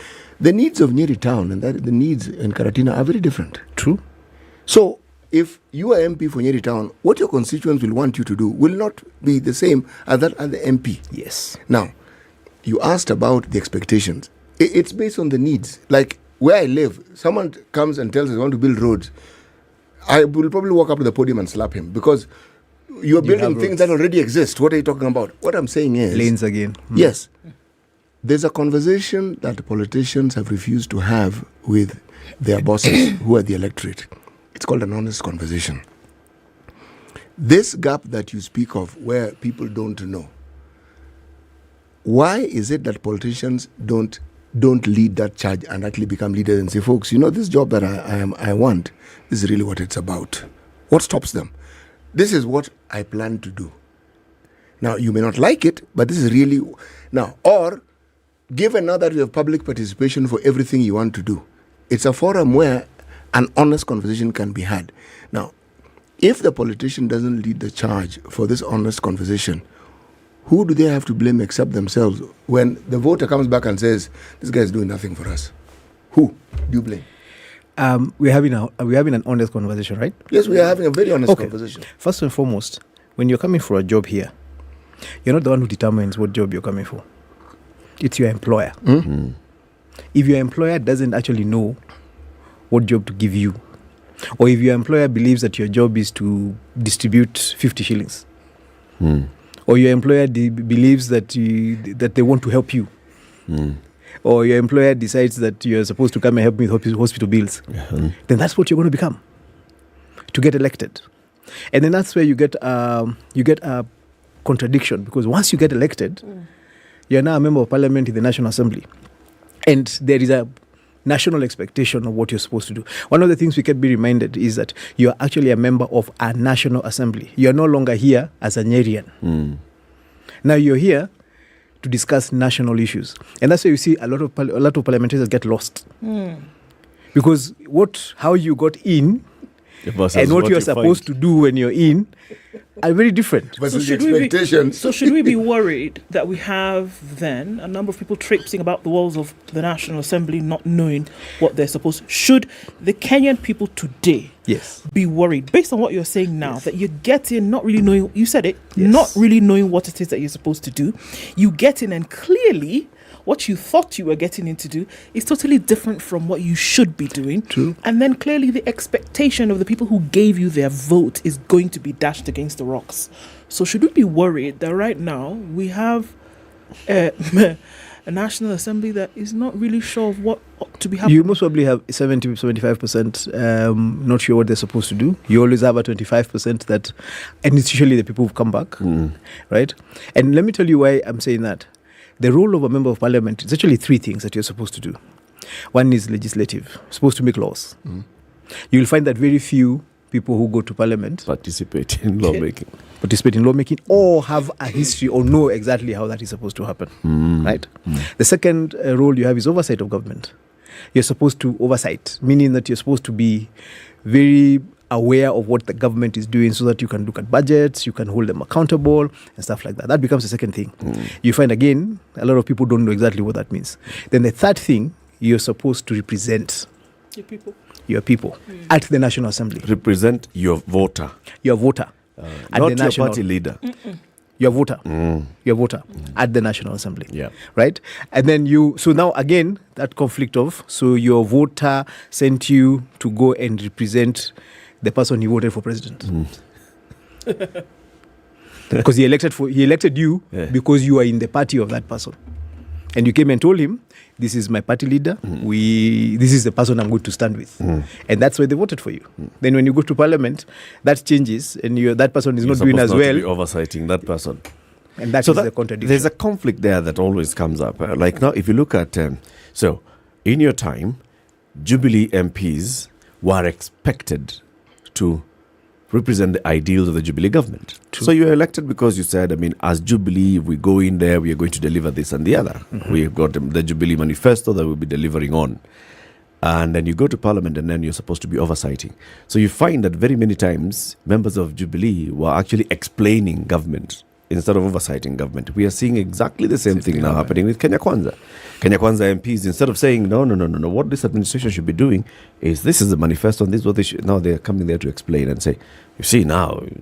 To defend, actually. This is how it must be done. How do you draw that? How do we draw that line? And going back into the question that Ndu is asking, who should we be worried more about? Is it the 290 plus the 47 plus the 10 nominated, or is it the 13 million who voted? Or the 50 million, actually. Or the 50 million who are make up the expecting. country. Yes. I think I don't know where I read that particular. Somebody was trying to explain about democracy and one of the challenges of democracy, and he said one of the primary challenges of democracy is that it assumes the person who is voting knows and understands what it is. But in most cases, and he gave a history of how the whole concept of democracy came from. But in most cases, the voter actually doesn't understand what they are supposed to. It's like an employer who, as I give the example, an employer who doesn't actually know the job they're employing somebody to do. And how you solve that is civic education. And that's where I was asking, should we expect politicians to go around the country and educate people about what they're supposed to do? But the question is, why would I do that? Actually, why would the politician go out and explain to people about the job he's supposed to do? He's just going to wait, nothing of listening to the ground. He's going to wait for the ground to tell him what they want of him, and then he's going to become that, so that he gets elected. But Mheshimiwa, when you campaign for 3 years, what really are you doing? Listening to the ground. Precisely. Yes. Yes. Now, if you're listening, they're telling you, essentially you're being given instructions. You're being told this is what we'd like, this is what you'd like. Yes. Now, there's a question of how you're going to deliver it. For you to be elected, it is clear you demonstrated, you understood the ground, and you resonated, and they believe, no, this guy is going to, he gets what we want, so let's give him this opportunity to do what we are sending him to do. So, you see, a conversation is had. 3 years campaigning, I'm sure you went to churches, I'm sure you went to school meetings. Sponsored football tournaments. Yes, now all these things, you are interacting with your constituents. So it's not as though it's something very mysterious, it's something that people know. So this knowledge, when you enter that door of parliament, is there some process that helps you evaporate this information? Now, I was going to interrupt you politely. No, please interrupt me. There is a difference between getting elected and serving as a member of parliament. When you're campaigning, you're looking for a way, you're looking for how to get elected. And how to get elected, a lot of the times is different from what you do after you get elected. True. Let me just use an example of just now, the national government conversation was going on. We saw Kenya Kwanza going around and saying they're going to reduce the price of unga to 100 bob in the first, I can't remember what the price was, in the first 100 days. Yes. Anybody who understands knew that wasn't possible. But that was a very good way of getting elected. Once you get elected, you now have to explain how you cannot reduce the price of unga in 100 days. But the first thing is, did you get elected? So people wanted you to tell them, I will reduce the price of unga. And you are competing about how many days you're going to reduce it with. So Kenya Kwanza said in 100 days, we're done and dusted. As Emio was saying, in fact, we already have a subsidy. It's Yes. reduced. Yes. So the problem here is it's a two-stage process. You looking for votes is one stage. And when you get elected, you now have to now get up to the reality of, okay, now I'm elected. I have to now start. So you have to start now getting... So which of those two is the deception? I don't think it's a deception because remember you're working with people, this employer, you're actually working with him. Because you said 3 years, he's telling you, I have a child who's unwell and I need you to give me something to help my child. I have a child who wants to go to school and you're raising money for school fees. You're raising money for hospital bills. You helped me money to bury people, right? This is what you're doing when you're campaigning. Yep. When you get elected, that is not your core job. But remember, you got elected because you used to do that. You used to help people. So now when you get elected, you can choose to continue doing that. But that's not how you're going to be judged as the role of a member of parliament. And this is where the contradiction comes in. The contradiction comes in because the person who is giving you the job hasn't actually understood what your job is. So they're giving you a job based on a local understanding, a member of parliament, and it's a traditional understanding of who leaders are. Leaders are here to solve our personal problems. But is that not the case really? But you see, they expect that you're solving their personal problems using your personal resources. Each individual personal problem. Individual. But you see, the notion that the boss doesn't know what they want, really, is it really true? You see, they can only tell you what they believe they need, and they can only tell you how it is they feel that need should be met. Now, this is where now leadership kicks in. Yes. How then do you take them to the next level and say, folks, instead of dishing out money every so often, it's an impossibility. Can we then, there's this thing they call NHIF, can I take this money and do this so that all of you are now able to, what am I saying? You can introduce them to a structured way of doing things. Now, I'm giving the example of where you come from. Those structures exist. True. Coffee farmers, they exist. Circles. People are already organized. Yep. So the concept of going about organizing them is not something that will be strange to them. And they'll be quick to understand where you're going with it. So I am saying, this is my personal view. The voter is far more intelligent often than the person whom they elect. They actually know. But this threshold we speak of, they lower it because they figure, experience has taught us this guy will not do very much for us. So what we do, we get what we can. Yeah, let's just ask for this low-hanging fruit which we know we will get. But it doesn't mean they don't understand the larger issue that can actually be brought to their doorstep by their leaders. They do understand. And you see, if you vote the low-hanging fruit, then you get a low-hanging member of parliament. That we do all the time. So, and that's the problem. So, and that tends to become, and that's why you have a low common denominator. That's where everybody then comes down to and plays that. And then once you get out from there, because you can't have a conversation. For example, if we are having a campaign rally and I start trying to explain how I'm going to move everybody to have everybody get into what we need to do is stop raising funds and figure out how I'm going to put you into the systems of government. That is a very sensible conversation. But then my competitor is going to come and say, no. I'm going to pay for you NHIF. Forget about that guy. Again, you're going to have to save your own money. Future. And no, me, I'll pay. In fact, I've paid for give me all the people. How many are you? I've paid for all of you. Yes. You know? So where are you going to take that conversation? Let's take a break. We come back and look at the current politics, and then we get to hear Gojiri Wambogo's thoughts on the current politics. People are paying taxes, some people aren't paying taxes. There are people who recognize each other as president. There are those who don't recognize the government. There are those who are still stuck on who wanted to kill who the other. Has Chebukati gone home? And the beat goes on. Okay, yeah. Oh, who should deal with the DRC? Who should not? 7:30. Gojiri Wambogo is a former MP for Nyeri Town. He's our guest this morning. We want to take a quick break. It's time for us to serve him some Minute Maid juice. Tell him why, Ndu. It's the moment where you say, okay, how about we take a Minute Maid break and refresh from all the stresses of thoughts and action and would-be action in all the great flavors from the nectar, mango, apple, tropical. What did you call that one that you like? Pulpy orange. Pulpy orange. You have to say it like that. I like that one too. Isn't it? Okay. But some of that drink together. Okay. So take a Minute Maid break and have an moment. Debunk, declutter with a moment with Minute Maid. This is the Situation Room, the only way to start your day. Thank you very much, Eric, and it's good to be at the Situation Room. Always a pleasure coming here. This is the most challenging interview panel in Kenya. You guys are very well informed, and as you can see, Charles today, very philosophical. To be poor in this country is the greatest sin you can commit, not just from a legal perspective, but from life generally. Yeah. It is very, very skewed. We've just heard on the floor of Parliament, just most recently, a leader within the ODM saying that Sisi ni ng'ombe is a baba. Yeah. Which means that you are willing to be milked dry. You cannot force me to believe. I'll give way. If it's land that I'm told to return to you, I will. Okay? Because the court has said so.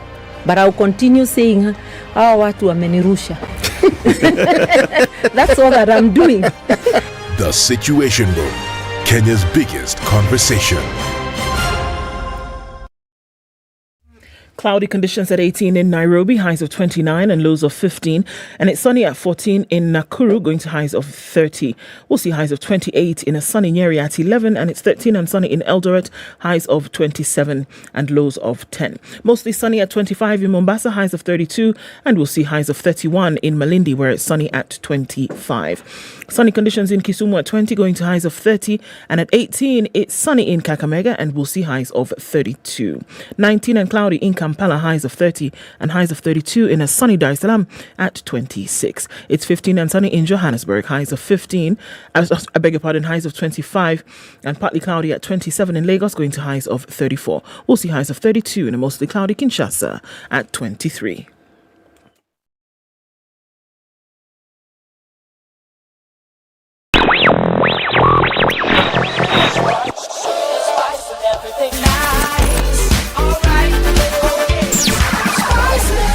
Spice up your life. All right, so here we are looking at traffic heavy on Jogo Road going into the city. And what's this? I'm not quite sure. So also that whole area coming in from Outer Ring, it's heavy coming off Manyanja, joins with Jogo and then goes out towards Landis, which by the way is free. So then no traffic coming from the nearest, from the Nairobi City Stadium out towards Kamkunji. So we're looking at Westlands heavy, Ring Road Westlands, James Gishoro spilling over to Wayaki Way, out towards Lower Kabete. So we'll have that whole area of Limuru Road then coming heavy into the city. The Northern Bypass, a little bit of a hiccup as you connect with Kiambu Road, but they're heading out towards Outer Ring. Should not be too much of an issue for now. It's building up, folks. Getting into traffic hour proper now. What's going on where you are? Let's keep safe and keep it moving. SpiceFM KE on Twitter. Let's know what's going on with you.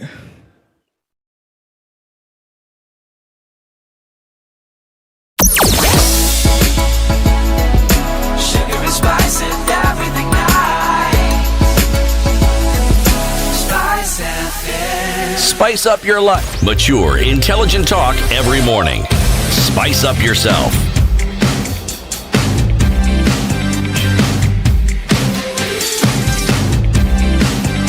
Mornings done right. 94.4 Spice FM, Nairobi. Minutes to 8. The conversation continues with Gojiri Wambogo. Gojiri, are you still a member of Jubilee? Yes, I am. Deep down inside? Eh? Well, I don't know how deep you get, but there are people who are I don't know whether look like they're on the periphery of Jubilee. So let's just say I'm still a member of Jubilee. Okay. I don't know how deep I am, but hey. So Jubilee now is in the minority side of Parliament. Yeah. And if you look at what's happening in Parliament in terms of majority, minority, the voices that should be coming from the minority are more the accountability voices, right? Mm-hmm. Do you feel that Jubilee and the other Azimio members are playing that accountability role effectively so far? I don't think we've gotten to the point where either side is playing its role the way it's supposed to be playing. I think people are still stuck on the hang-up of the last election. I think the majority side is still enjoying winning, and they're still at that point. They haven't moved on to actually starting to do work. And the minority side is still complaining about what happened in that election. And they haven't moved on, as we say, to now the point where they're actually a minority side.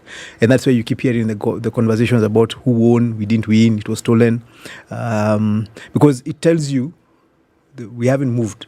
We're still stuck on 22nd. I mean, we're still stuck on 9th of August or 15th or 13th or whatever it is, the date the decisions were made. And I don't know when that's going to change. Hopefully it's going to change soon. So where you expect very precise conversations coming from the majority side, as you said, there's always going to be the challenge of what exactly is the majority side supposed to be doing. All of Parliament is supposed to be oversighting government. Yeah. Sure. But the majority side is always going to assume it is their role to explain government to the public. And sometimes if they do it well, they do a good job, because then they're explaining in layman's language what the government is doing as far as policy is concerned. The minority side is supposed to be challenging what the government is doing and giving alternatives. I don't think we've ever had that happen even 5 years down the road properly. And this particular government looks like, now that we are back to having public rallies, and we are actually back into politics with 4.5 years to go before the next election. So I don't know whether we're ever going to have that conversation properly. In fact, I suspect we're going to have a much freer conversation outside Parliament, a much more productive and development-focused conversation by people who are outside Parliament, whether it's the media, analysts, that we are going to have or from by the politicians. non-parliamentarians. By non-parliamentarians. Okay. Because the parliamentarians are going to Outside have very Parliament, I thought it's fixed... Jacaranda. No. By non-parliamentarians. The parliamentarians are going to be very fixed, and that fixed in their positions. And that's one of the sad things I realized. When you go into Parliament, it's not as easy to be independent as you think when you're outside. Could you explain that? Why? First, in today's nation, today's nation says the president has banned... Oh, he's moved to break up groupings in the coalition. Yes. When you read that story, what he's done is that he said you can't caucus as a region. If you're on the He's majority saying side. you can't caucus. As a region. So you can't have a Mount Kenya caucus, you can't have a Rift Valley West Kenya caucus, you can't caucus. have a West Kenya caucus. And why is he saying that? His logic is, I don't want you guys bringing ethnicity into my majority side. I don't want the Mount Kenya people starting to claim they want this position or that as Mount Kenya. I want you to think as Kenyans. Sounds very good theoretically. But what does that tell you? You can't have your own independent grouping. Yeah. Right? On the other side, when you're on the minority side, if today government does very well on a particular thing, and then you wake up and you say, you're from ODM. No, Ruto actually did a good job. Oh boy. You're going to be in a lot of problems. Yeah. And that is why it's so difficult. So because when you're in opposition, you're expected to oppose everything, whether it is good or bad. If you're in government, you're supposed to support everything, even where the government is making a mistake. And that's so when I say that the independent conversations tend to happen outside Parliament, with non-parliamentarians, it's because you are not... Even I am much freer now to say what I think than I was when I was in Parliament. Because there's some things you'd say and you get a call and you're like, boss, do you understand we are trying to take this country forward? Why would you, as a government member of Parliament, be out there saying the government is doing a bad job on this one? You know? If an opposition person says the government... So that's what I mean. It's very, very difficult to have an independent conversation when you're in Parliament because you have all these interests and expectations. And tomorrow you're going to be talking to a CS asking for a road in your place. And the CS is the first question is going to ask you is that, where are you having a problem with government? And then you come here and ask me for a road or for a hospital, or that's a problem. It appears like what Kenyan politicians understand to be the role of the opposition is to say no to everything and to look for any way to actually just rile up people, raise tensions in the country about the government, trying to get the government out of office. We're seeing this is the kind of politics that we are now seeing from the minority side, with the Jacaranda rallies. I mean, this is it. They stole the election. We are not going to pay taxes. Look, they're only raising taxes, this and the other. Your Secretary General, I saw a very interesting clip of the Jubilee Secretary General. He was addressing a media conference, I think early in the week or maybe last week. Right? He said, Kenya sio shukari unaenda ukikula kwa mkono ukila baramba kwa mkono. Wanaendesha hii nchi kama hurubaru. They have no idea where they're taking it. See, those are the statements that they're expected to come from. But he has not said, so what's wrong? And what exactly? How do we fix it? How do we fix it? Yeah. What do you think of the tactics being deployed? I think that's to be expected. And I think each side is doing what they think they're supposed to be doing. And as I said, when you're in opposition, your work is to make sure government doesn't succeed. Yeah.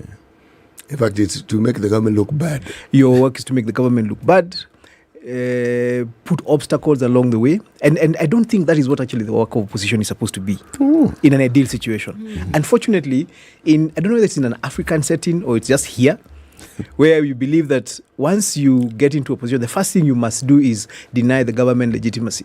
And how do you deny government legitimacy? By saying they didn't win. So when you say the government didn't win, for those people who will believe you, you're telling them, first and foremost, these guys aren't even supposed to be in office. So anything they're doing is already illegal, right? So that's the first narrative you're selling. Then the second narrative you're selling is everything they're trying to do is either based on lies. I always remember, that was even before I got into office in 2017. I think it was the Eurobond. I was part of a communications team that was up around the Eurobond conversation.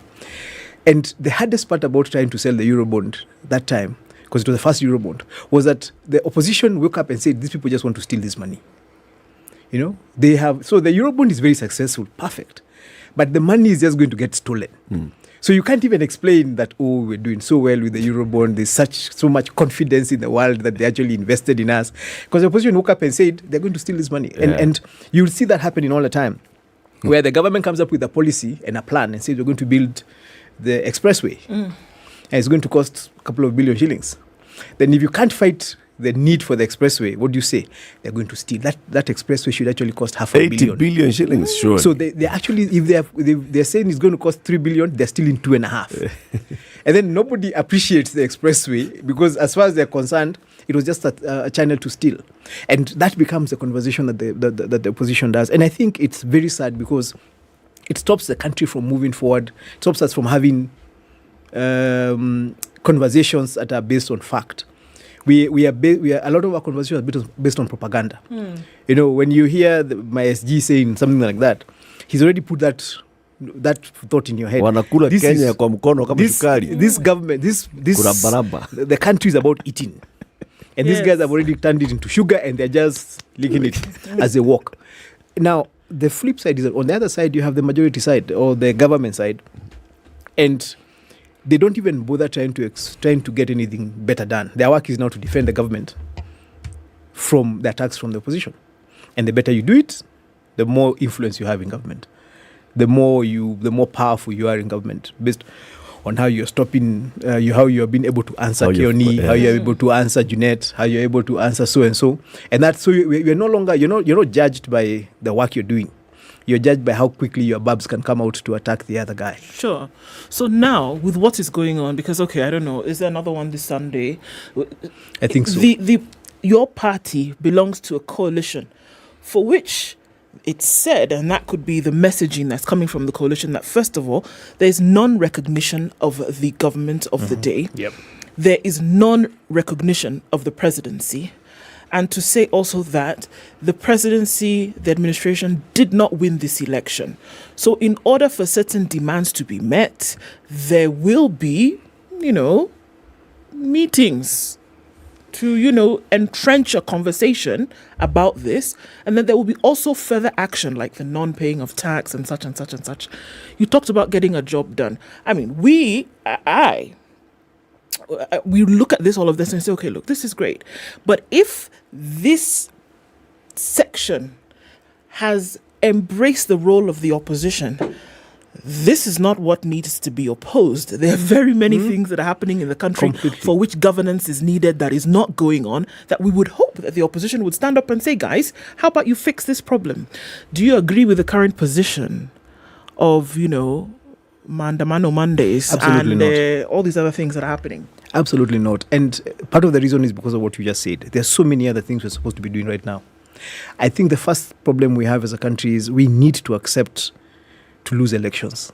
We need to accept that losing elections is part of going for elections. The people who run for office, the people who actually run for office are less than 5,000 people in a 50 million people country. So it's less than 0.01%. Last time we had 11,000 or something. Now this year I think it was around 5,000. Now, so if we all agreed, for example, I refused that I lost the election in Nyeri, and I did what Raila is trying to do right now, meaning I called my supporters in Nyeri, I call them into a place in town, and then we all insist that I didn't actually lose that election, and the member of parliament who is in office needs to vacate office, and he needs to accept that I am the one who is in office. Where would we go? And when I had a problem and I stated that publicly, and I said, look, I completely disagree with what Raila is doing, because it's a bad precedent. He exhausted every legal avenue that existed. And then the decision was made that Ruto is the president. Did he really exhaust every legal avenue that existed? Yes, he did. When you go to the Supreme Court, there's nowhere else you can go. Actually, you can come back to that same Supreme Court and you can bring in a different case from the one that you brought. It's just that the timelines that we have in our setup will not allow you to do that. Yes. But so it's exhaustive in terms of the timelines. And all. He went out of time. There's a reason why I'm bringing this up. Roe versus Wade. It's a case that is talked about and quoted extensively in the US. It was overturned by the Supreme Court, the very Supreme Court that enacted it in the first place. Yes. I use that as an example because the people who enabled that thing to be overturned simply went to that same Supreme Court, but with a different angle to this very same thing.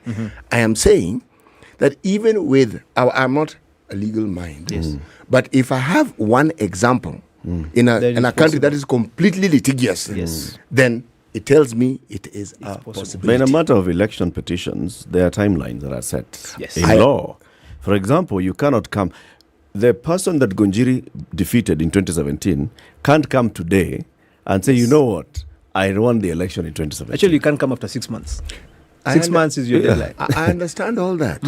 But what I also understand about the law, if you look far and wide enough, yes, you will be able to find something that you can take to court and for which you will be given a hearing. And now my problem is, so you have gone through the process that we understand, and it has determined that you didn't win. And then now you've come back to us and told us, I actually won. And you're mobilizing your supporters to confirm your position. Anybody can mobilize supporters. Even I can get 1,000 people to say Gunjiri actually won the Nyeri town member of parliament seat, if I needed to do it. So the first thing we need to do as a country is we have to agree to close a chapter. So when an election is finished, we have to agree at what point that chapter is closed, so that we now move to the next position. Because, for example, the minority party, opposition in this country is not going to be able to actually do its job for today until they let go of the election. Because for as long as they haven't let go of the election, how do they engage with this one? How do you oversight a government that you don't accept legitimacy you exists? deny? Actually, you know, Mheshimiwa, this problem has very little to do with the 2022 election. Everything to do with 2027? No, it has nothing even to do with the 2027, the election that we're anticipating. It is, in my opinion, the things we set in motion coming home to roost.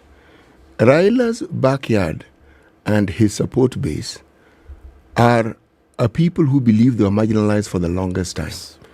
So the mindset of being in the opposition, it's a mindset of being in the opposition. It's entrenched. It's not something you need to worry about or you need to ignite. It's always there. Just below the surface. It's just there. It's just there. So the moment it is brought up, one will extrapolate whatever personal issues they have and make it an issue that the government of the day has brought to them. So they may express it differently, But when we're talking about inequality earlier on, when you have the sort of inequalities that we have and which keep growing, that sort of narrative becomes very popular. Yes. Because you want to, it immediately explains to you, the person, why it is you're suffering. It's because someone else is doing something that is entrenching the suffering that you have. So even as we say we need to change, you see, the change isn't in the narrative. The change is in every Kenyan feeling that they are included in this government and that they have the same opportunity as everybody else to do well, and so something they can witness and they can experience. So long as that experience is not a lived experience, the narratives that we are hearing and we're talking about, they will always be popular. Is there a role for the leaders to lead the people towards that? In fact, yes, that's there is a role. In fact, that's Because what if the leader is actually playing the role of whipping up that narrative, of maintaining that narrative, of Yes. saying that we have been marginalized, we have been marginalized. Let me give you an example outside Raila strongholds. The reason that UDA swept all the seats in Mount Kenya was that narrative. Somehow, leaders managed to convince the ordinary Kenyan in Mount Kenya that they were excluded, that they were marginalized. They were lots. marginalized. That the government that they had elected in 2017 had actually gone ahead and marginalized them to the point where there was a massive rebellion against that same government. So the narrative is just a narrative when you think about it, because if you are able to convince a Kikuyu in Nyeri that he's marginalized from a government led by Uhuru Kenyatta, or a Kikuyu in Kiambu, in Gatondo, where Uhuru comes from, and you actually convince that Kikuyu that you are marginalized by Uhuru Kenyatta and you cannot follow the direction he's given, you need to go to a different direction, then it tells you the power that leaders have and the political class has and how that power can actually be turned around. For example, I was saying the first thing we need to do after every election is to deliberately craft a way that the people from both sides of the divide can come together and tell Kenyans, okay, now we're done. So let's now buckle up. Unfortunately, that's just theoretical. It is in everybody's interest to keep the divisions as they are. So if I'm in government, I want to keep the divisions, to keep my side consolidated, and then chip into yours. But Mheshimiwa, have you not just proved my point? Because if Raila has done it, Ruto has also done it. Yes. So essentially, we've set in motion a certain reality that is very easy to exploit.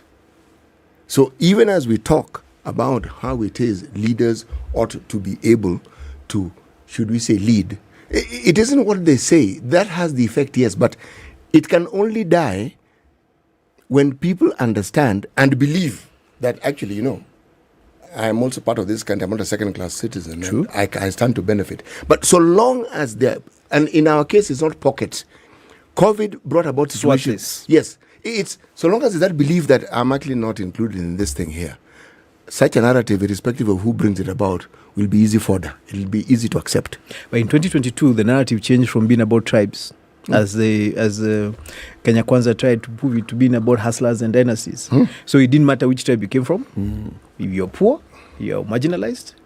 If you're rich, you're the one who's you're the one who's sharing the cookie. And that's I guess, the reality of our politics. And how do we move away from that one? I think we're going to have a lot more.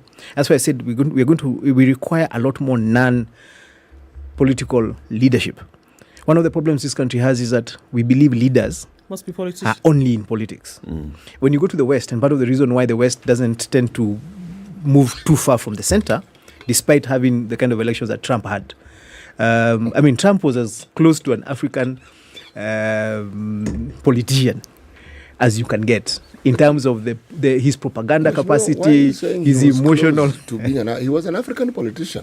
No, Trump was an American politician. Come on, people. No, it's like you're trying to say that we African in our politics is second rate or third rate. Why are you saying Trump is? Why are you assuming that we are saying? That's what you're saying. No. Why are you assuming that Trump? Why are you assuming? For all you know, for all you know, I'm saying Trump did a very good job. Trump and his many millions of followers, yes, are Americans. No, what I'm trying to say is this: Trump borrowed a playbook from African politicians. But despite that, the country didn't wobble too far from the middle. Why? Because it has a lot of other recognized leaders that are not politicians. Now, if we are going to have our country move forward, we're going to start having to project and recognize leadership outside politics, so that we are able to, so that when you're having a really bad day, or when guys have gone to Jacaranda and decided they're going to wake up and just do a demonstration in town, we have another leader who is not a politician, who is recognized and respected, who wakes up and says, this is wrong, and who these masses can actually listen to. In America, you have industrialists who employ thousands of people, who are already recognized by those thousands of people as leaders. So they're able to stand up and say, this is not working. While the job is actually being done, while work is actually being done, and you talk about the people of America or whichever state having been plugged into a system that, whether you're a politician or not, that you're plugged into a system that actually works. So you're not going to be able to go too far left or right. Outside of your job that needs to be done. You don't do your job, you're chucked out. And this is a question that we're asking today. So this uprising, or whatever it is, how long is it going to go on? It's going to go as long as the rest of us allow it to go. Rest of who? Rest of whom? The rest of, for example, these guys in the situation room, you know, how long are you going to actually just talk, just report it, rather than analyze it and provide... So we do like what the Western media was saying, like Trump is disputing an election without substantive facts, blah, blah, blah. Yes. So you should be saying... You have to call it out. And see, when for example, I called out Raila and I was told... Raila is falsely claiming that he won the election. I'm looking for a job in Kenya Kwanza, because that's the assumption. If you recognize this, do you, the members of the party who are having these conversations on a regular basis, are you calling it out where you sit? I have called it out. In fact, I've called it out, and now what I'm being told is, that's why Eric asked me twice whether I'm still a member of Jubilee. Because the assumption is, if you're challenging it, then you've left. You've been seen. You've already been co-opted into this government, or you're a mole on that other side. So, and that's what I'm saying. We have to have the opportunity and the platforms where you can have an independent conversation. You're able to say, this is wrong, even if I'm on this side. In fact, I was asking, that same Monday when there was a meeting in Kamukunji, and SG went to Kamukunji and said this government was illegitimate, the same Monday, all the members of parliament elected on Jubilee from Mount Kenya were in State House with Ruto and Rigathi.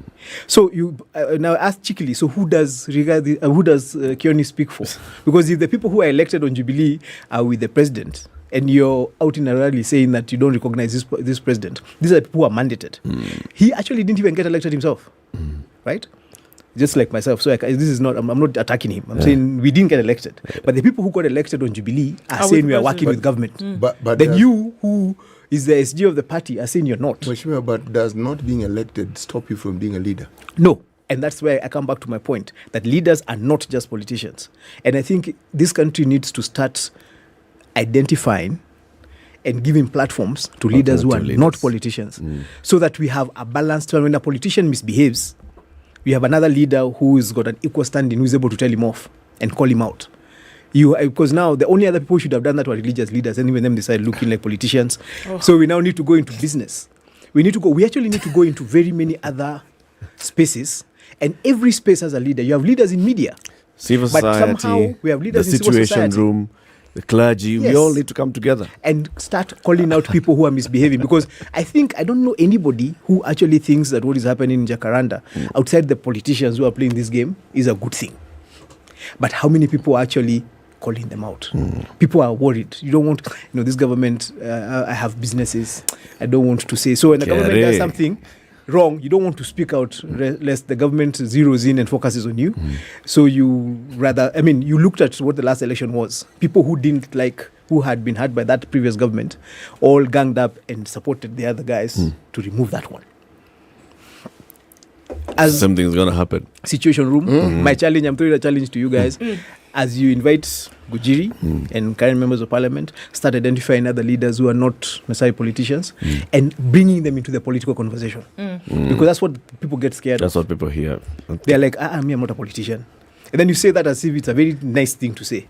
And then I wake up as a politician and I stop the country from moving, and your businesses can't work. That's true. And you should have called me out before I got there.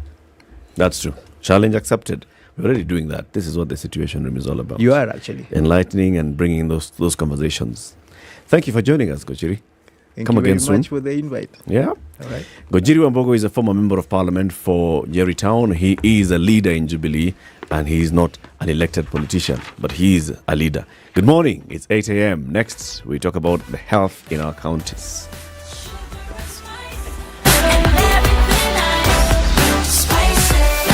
Spice up your life.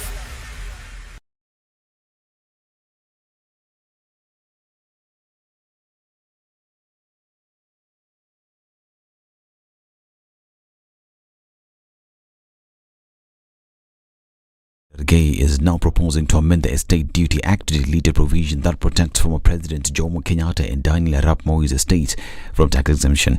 In a letter to the clerk of the Senate, Gay describes the law as an illegal relic and unconstitutional because the two former presidents were state officers by virtue of the positions they held. He is proposing to have people with disabilities, minorities and the marginalized to enjoy the exemption instead. Legislators from President William Ruto's United Democratic Alliance have been attacking former President Uhuru Kenyatta, claiming that he was keen on evading payment of taxes. Now, the Council of Governors is now seeking to partner with an international philanthropic organization in accelerating health, protection and education programs for children in the country. In a meeting held between COG Chair Governor Anwar Guru and Children's Investment Fund Foundation founder Christopher Hon, the council sought support in scaling up interventions aimed at transforming lives of children. The partnership also involved support for an innovative school feeding program, capacity building of community health workers and implementation of water, sanitation and hygiene projects.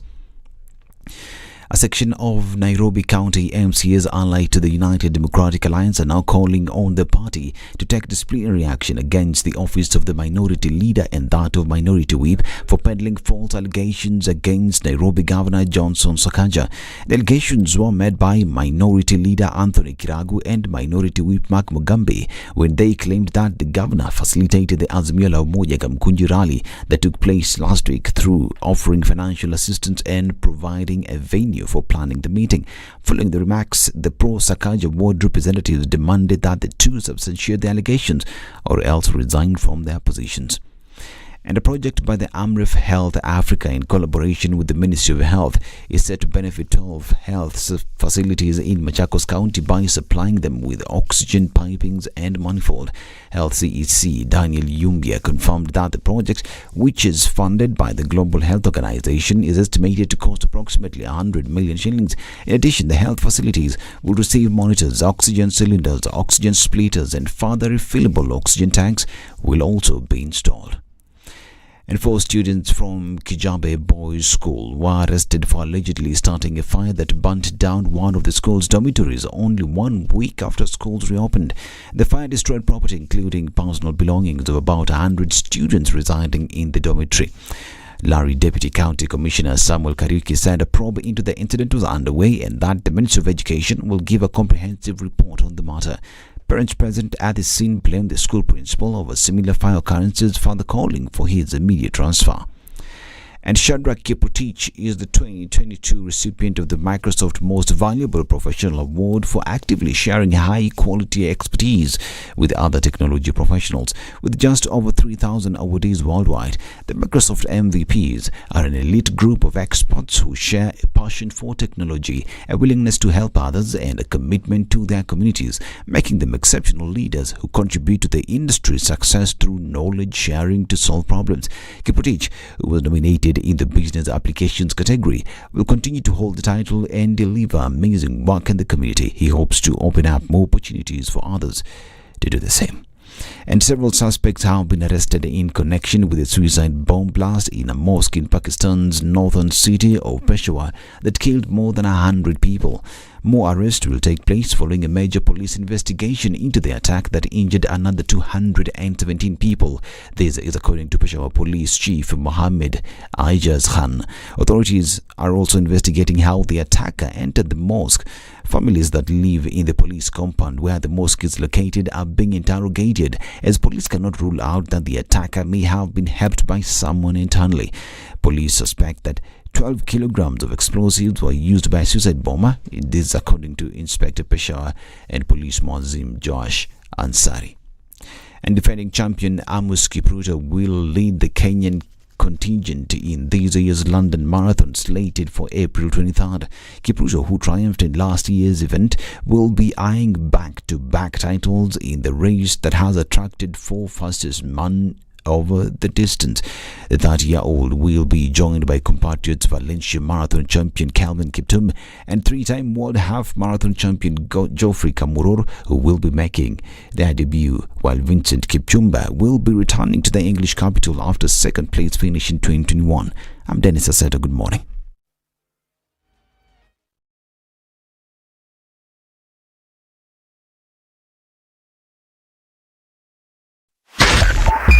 .5 Spice FM, Kisumu. All right, a few minutes after 8 o'clock, looking at some traffic that's building up in certain parts of the city this morning. It's heavy on Jogo Road, really heavy, and it's also heavy on Langata Road, trying to then join into the city. Gong Road also doing the same thing, coming out of Westlands, pretty busy as you touch on Wayaki Way and into the CBD. We're also looking at traffic that's coming in on the Thika Superhighway, heavy from the Allsops Junction out towards the Pangani Underpass, and Kiambu Road is also quite something as well. All right, what else are we looking at? Most of the city we're having that issue. Outer Ring is free. Happy people, after 3 days of craziness, you're all right today. Just be careful, because we know it's been carpeted and you have, propensity to go faster. Do not. So we don't have an issue. Okay, let's see in about half an hour how traffic hour looks. SpiceFM KE on Twitter.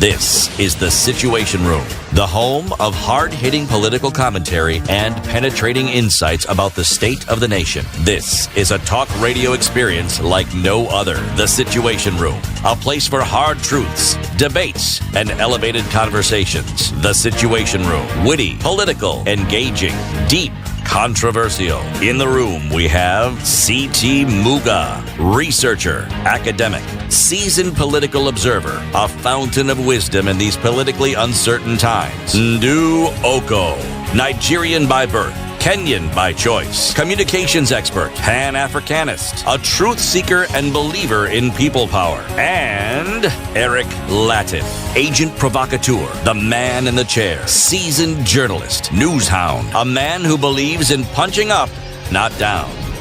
This is The Situation Room. After 8. Good morning and welcome to the third hour of The Situation Room today, second day of February 2023. We are here until the end of the show, which is 10 a.m. today, and we'll be discussing several issues. So now we want to have a conversation about health. It's not a healthy Friday, it's a healthy Thursday, because our guest is available for today, which is a good thing that we've been able to have her in the studio. She's already here. She is the County Executive Committee member for Homa Bay County, in charge of the health docket. CT will be back shortly to give her the welcome. CT has done this thing. CT has done the thing? Okay. And probably he'll go out there and meet somebody and they'll start talking. I haven't seen you so long. Yeah. Oh, he's here. Oh, okay. Exactly. You saw someone out there and you went to say hi. That was a general idea. Hey, okay. Rosaline Omolo is the CC for CCM for Homa Bay County for Health. She's a devolution expert. Like we said earlier, as we were introducing and talking about her coming. She served in the Senate in the last administration. In the previous one, she served in the Council of Governors. So in terms of this devolution story, when devolution started, she was there at the technical side, and then she went to the national oversight side. Now she is in the county executive side. City. Yes, please. Why don't you give her the day's proverb as an introduction? And I welcome. will. Our proverbs for the whole of this week, ending tomorrow, are from the country of Namibia. Now, today's proverb is a fairly simple one. If the state is going to fall, it's from the belly. If the state is going to fall, it's from the belly. Yes. Madam Waziri, good morning. Good morning. Waziri. No, How do you feel? You have to call it in the Luo Wasiri. Wasiri.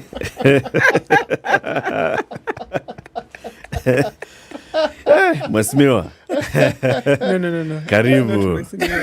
Wasiri. Wasiri. How do you write Homa Bay? You know, there's always that confusion. Is it Homa Bay, 2 words? Homa Bay, 1 word? It's Homa and Bay. Yeah, see, Bay is like Sawa, but have you ever seen people writing Homa Bay as one? as one. I've seen it, but it's not. Doesn't mean it's correct. Thank you. That's what I was going to say. Doesn't mean it's That's correct. what I was asking with the correct one. It's Homa and Bay, 2 separate words. Homa and Bay. Yeah. What is Homa? Homa is a place. So when you come to Homa Bay, and I hope you will one of these days, I'll show you. So there's Homa Hills in Homa Bay. So it's the name of a place. Okay. But so we have the hills actually right behind the county headquarters. There's a small hill, that's the Homa Hill. And then now we have the Bay. So we are, of course, people have corrupted it with the Homa, the word Homa as we know it. But that's not the whole purpose That's of not it, huh? No, that's not it. Okay. Yeah. And the people of Homa Bay are very proud. Very extremely proud people. Complete proud. Eh. Well, we are not proud. Eh? I think you're using I'm the not wrong saying word. arrogant. I'm No. just saying you're proudly Homa Bay. No, Homa Bay. there's a Luo word Yeah. that you cannot actually Translate to English.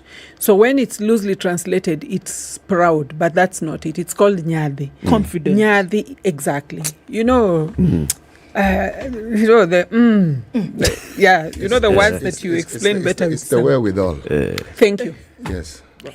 But because that's a very long word, so you people resort to say we are proud. We are not proud. We just have Nyadi and lots of it. Lots of Nyeri. Lots of Nyeri. So you are now serving in the health dockets of Homa Bay County. We saw your governor going around and looking at the health facilities and saying there's some work that needs to be done here. There's progress that needs to be made. There's addressing the people's needs. Tell us, let's start with that. A review of what you found. You know, even Rigiji has told us they found, no, it's Cherarge who told us they found 80 bob at the treasury. Something like that. What did you find when you took over as CEC for Homa Bay Health? So, first of all, we found health not where it should have been, or not where it should definitely not have been, especially 10 years into devolution, after 2 terms of devolution. So what do I mean? Even in terms of infrastructure, we had dilapidated buildings, and the dilapidation was on such small levels, the simple things that could have been repaired and looked after. That was not done. But the greatest problem was lack of commodities. And the greatest was the morale of the workers at the time Her Excellency Wanga took over. I am a strong believer in the human resource component for health being even more important than the commodity side. Because as we know, health is a service. If any of us faints here now, God forbid, we don't need a hospital as much as we need a medic. So if you take care of the medics, then things are sorted. So first of the things we found was morale was at an all-time low because workers were going without salaries for as much as 3 months. And so, you want to ask yourself, do I go to work or do I look for money for food? Do I find food for my children and my wife if you're a man, or do I go to look after people who are sick? We also now therefore had, because of that, a lot of issues of cases where people tell you that staff were asking a patient to buy them food because honestly they did not have the money. And this is something that I'm not exaggerating. These are real life stories that now in my interaction with my colleagues in the health department, they have told me.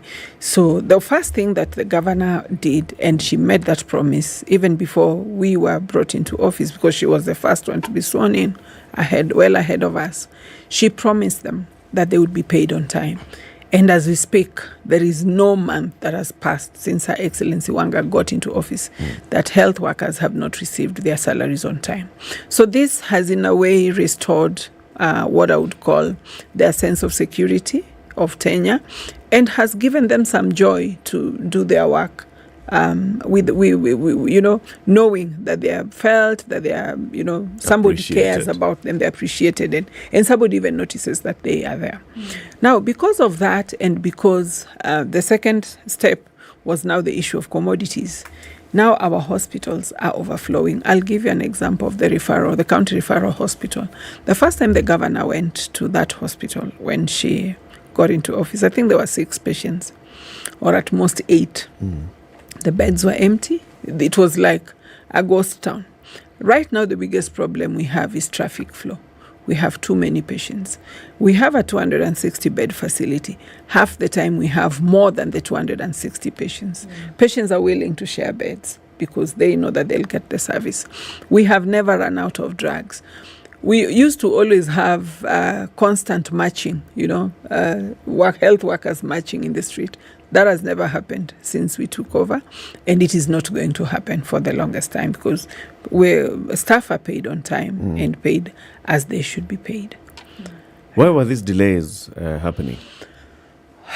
I would say it's... And was it only in the health sector, or was it across board with all the workers for the county?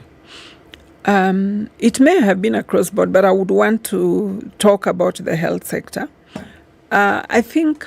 for a lot of, maybe let me talk about the counties in general. As you said, Eric, I have been in devolution since day one.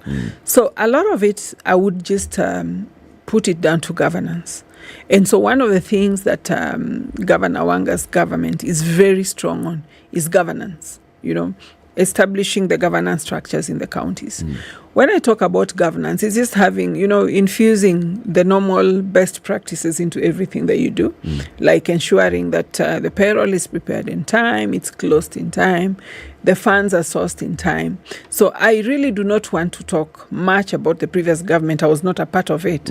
But I guess they just had different priorities, because I honestly don't see how personal emoluments would be at the bottom of the priority. Because even when you look at it, it's what I would call the first charge. It's the first withdrawal from the consolidated fund. That is why whatever happens, even when we close the financial year and we are not paying any money for development, but we still have a recurrent vote. And the Controller of Budget still approves that, and Treasury still sends the same. Is it... Okay, in your whole journey in devolution, the one constant message that we keep getting from governors is delayed disbursements from the National Treasury. How does that affect the operations of counties? It affects operations of counties to the extent that first, in terms of development especially, you cannot develop by installment, as the very first chair of the Council of Governors, Isaac Ruto, used to say. So if my budget for development, let me talk about my docket. We are putting up an accident and emergency center in the referral hospital at a cost of 100 and something million.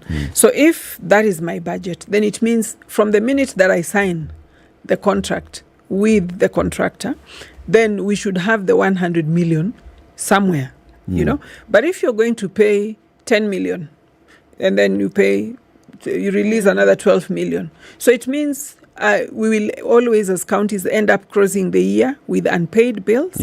We'll end up incurring pending bills because we have to keep shifting money.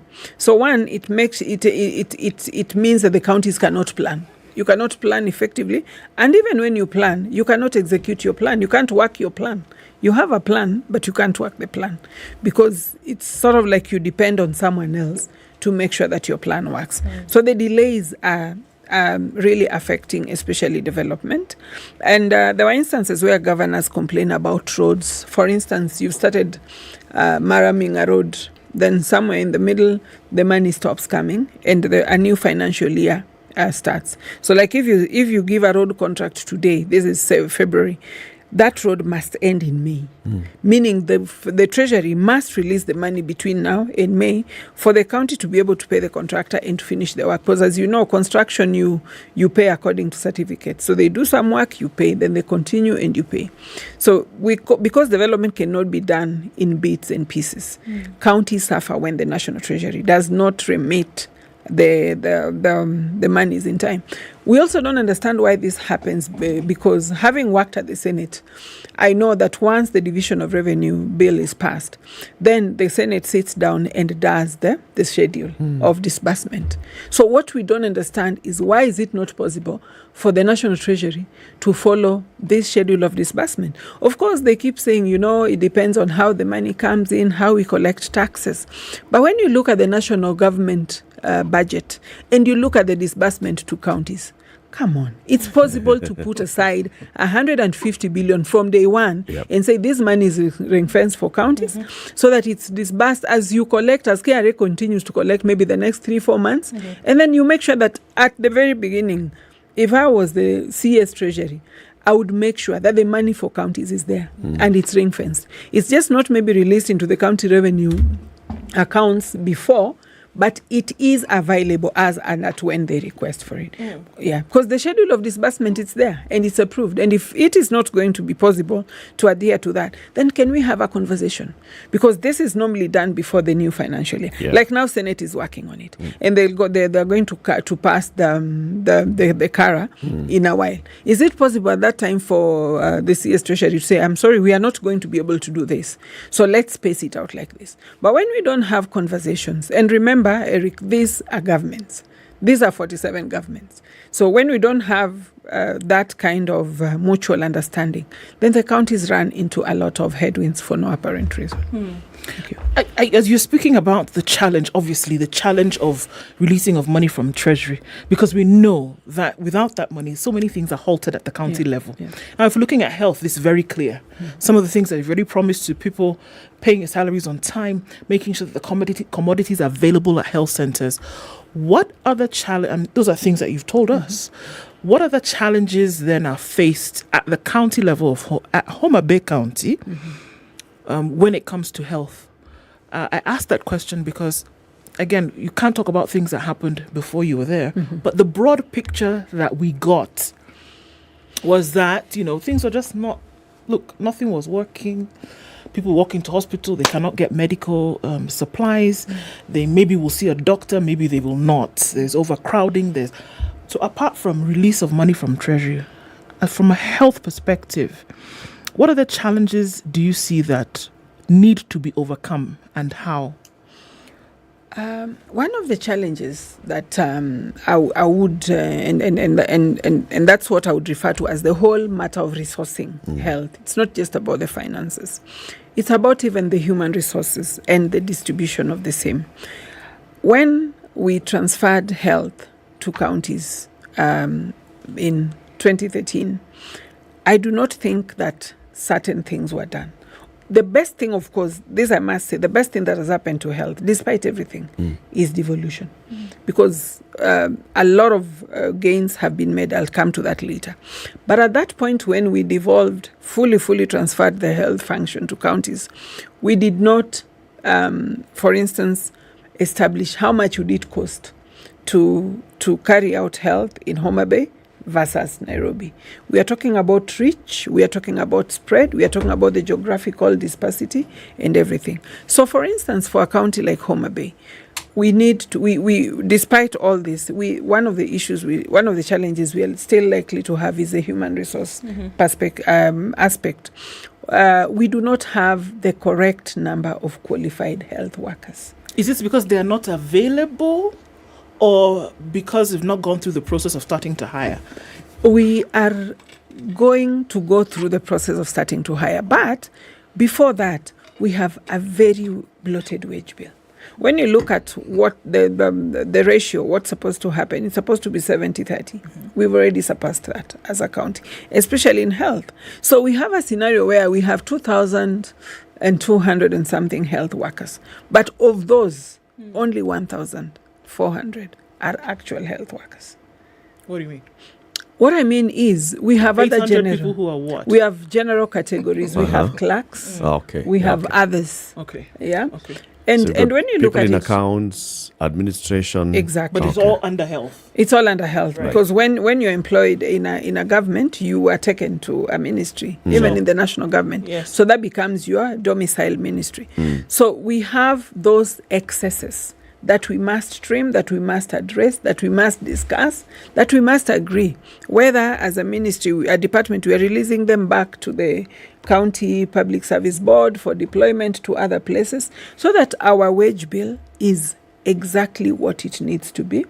We have 232 health facilities. This means that we have facilities where you only find one nurse. Yeah, and the other challenge that there is also the Ministry of Health is responsible for quality assurance and standards.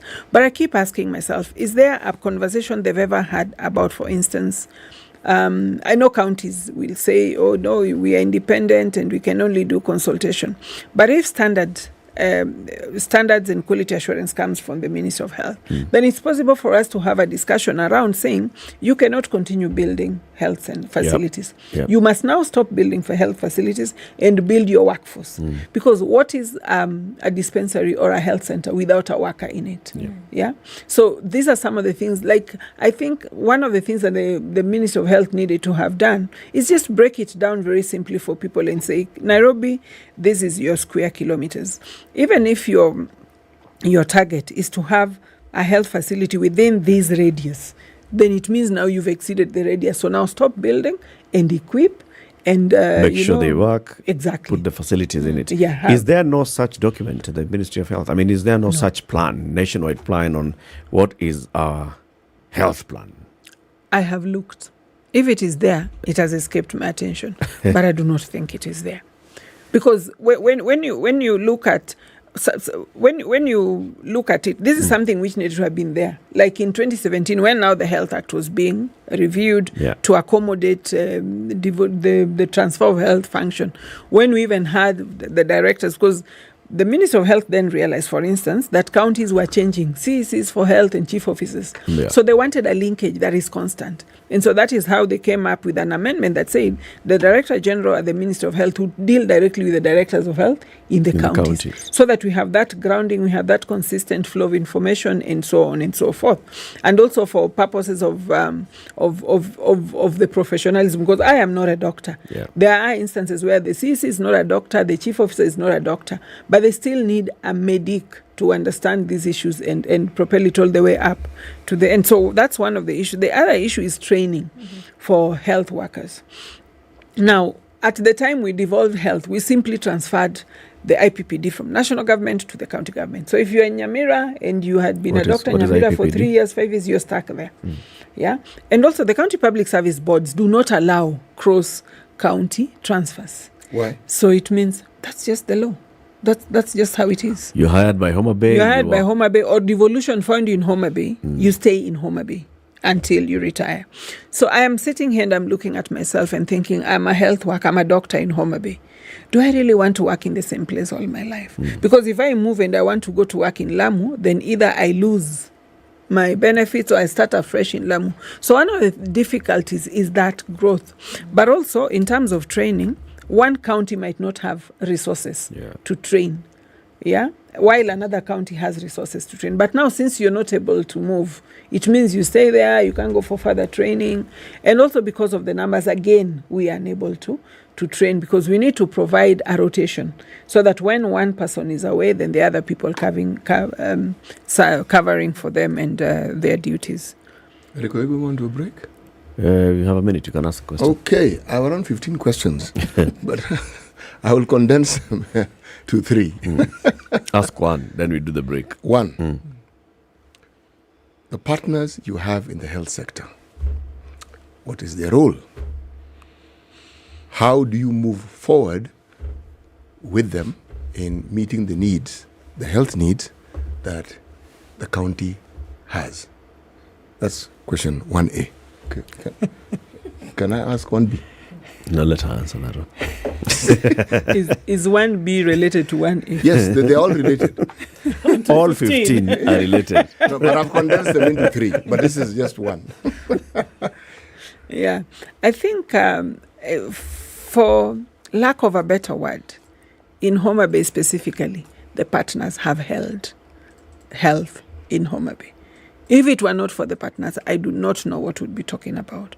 I'll give you a very quick example. The Bamako Declaration made it mandatory for primary health care to be affordable, and it actually proposed decentralization of health to the village levels. If there are people who have helped us to execute and to realize the Bamako Declaration, yes. It is the partners in Homa Bay. Homa Bay is the only county, and I say this very proudly and loudly, with 100% community health volunteer cover. Where people say, every 5,000 people should have 10, this number of health workers. No, we are doing better. We have a health worker in every, we have several health workers in every ward. So if you look at 2,954 community health volunteers, and you look at the population, which is about 1.2 million, not all of them even live in Homa Bay. Then you realize we have more than 100% health workers. This has been possible with the help of partners. A lot of our facilities have been supported by partners. Even as we came in, AMREF, through M-Pesa Foundation, built for us a whole maternal facility in Dewa. A very beautiful one, which the governor opened in December and handed over to us. They have also helped us with some equipment. So the partners have done a lot. Now, how are we working with them? We are now getting into a space where we are going to develop a framework for partnership. We had a meeting in December and we agreed we must line behind each other. If you're doing HIV and AIDS, please sit down, agree. We are not rewriting any government-to-government agreements. We are not rewriting any program documents, but we are saying, can we consult? Can we work? For instance, with the CHVs, the community health volunteers, if we are going to my village, for instance, and you need a community health volunteer, can he also come on the same day? And can she also come? Because you're doing the same program, you're going to the same place. Why do you go on a Monday, then he goes on a Tuesday, and you go on a Thursday? Can we synchronize? Can we have some cohesion? Thank you. Good. Break. So, point of information now. Tell her about Minute Maid. Right. When we are engaged, the sort of discussion we're engaged in, which clearly points towards it getting more and more intriguing and more interesting. Yes. Sometimes just to give your mind and your system a break, you need a drink that energizes you. Aha, you see? She has got it. You see? She knows. It gives you the moment. You feel, kweli. Now that's what Minute Maid does. That's it. And you have a choice. Nectar mango, pulpy orange, apple, etc., etc. Water. Tropical. 28 minutes to 9. Let's take that break in the Situation Room. Our guest this morning is Rosaline Omolo. She is a County Executive Committee member for Health in Homa Bay County. Wasiri wa afya kutoka Homa Bay. We are talking about resourcing health, financial and human resource for health. What is it that we need to do to make sure that healthcare is actually working to the best possible way in all our counties? We'll be back shortly. Good morning. This is the Situation Room, the only way to start your day. 3, 2. Everybody, welcome to Kenya's biggest conversation. Heri Latifa, Muga, Madam Du, nimesalamia wote sana. Tumepokea salamu, asante sana. Hapa Garissa today the weather is very good, only that baridi inatupeleka mbio sana. Sasa baridi ni degree ngapi hapo? Hata sijui lakini madam tunakauka sana. If you want to follow the money trail, you've got to think like a thief to be able to catch that thief. A slap from a friend is better than a kiss from an enemy. You remember the kiss of Judas Iscariot? Iscariot. Yes. Is the one that imetuweka kwa hii mashida yote na mataabu kwa sababu of that kiss. Yet the slap of Jesus Christ, when he slapped those guys and walikuwa wanauza mboga ndani ya kanisa, took them to heaven. The Situation Room, Kenya's biggest conversation. All right, so we're looking at, partly cloudy conditions in Nairobi this morning at 21, highs of 29. 30 will be the high in a sunny Nakuru at 16, and it's 16 and sunny in Nyeri, going to highs of 28. We'll see highs of 27 in a sunny Eldoret at 16. It's sunny at 27 in Mombasa, highs of 32, and we'll see highs of 32 as well in Malindi at 26 and sunny currently. It's 22 and sunny conditions in Kisumu, highs of 30, and it'll go to highs of 32 in a sunny Kakamega at 23. 21 and cloudy in Kampala, highs of 30, and highs of 32 in a cloudy Dar es Salaam at 27. It's 18 and sunny in Johannesburg, highs of 25, and we'll see highs of 34 in a cloudy Lagos at 26. 23 and sunny in Kinshasa, highs of 33 down to lows of 22.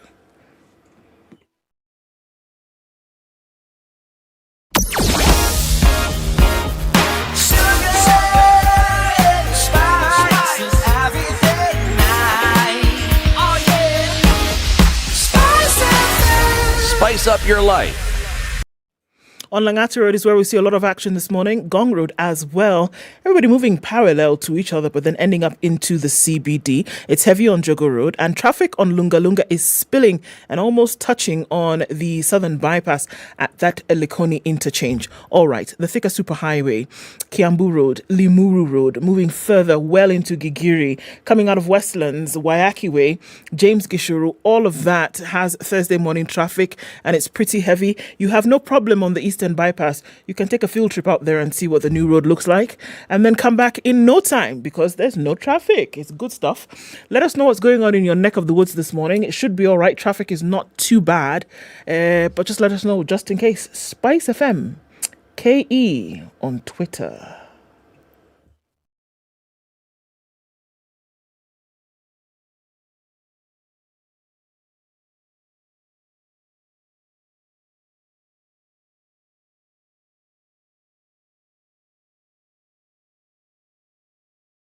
Mature, intelligent talk every morning.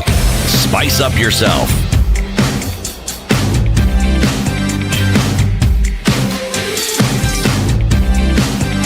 Mornings done right. 94.4 Spice FM, Nairobi. Wa afya kutoka Homa Bay County, Roslyn Omolo City. Question number 2? B. 1B. Yes. Okay.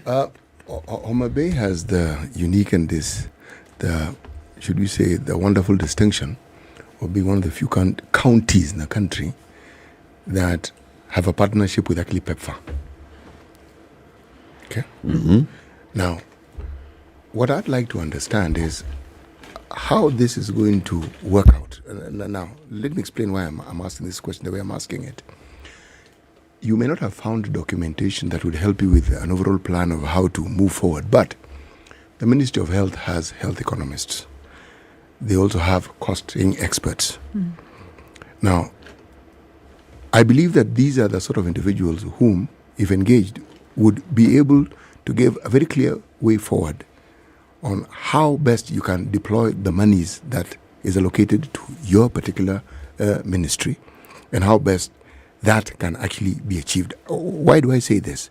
Because the talk we hear, not just with health, but with most ministries, even at the national level, is that the money is not enough. So I always ask, okay, it may not be enough, but the one that we get, okay, this one which is not enough, how do we utilize it in the best way possible, and how do we explain it?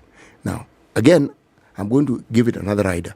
It's in Homa Bay County that the research for the Integrated Community Health Case Management, ICCM, that dealt with pneumonia, diarrhea, and malaria, and the use of health workers, volunteers, such as the ones you mentioned, to try and see if syndromically you can actually manage these things among children under the age of 5 at that point in time.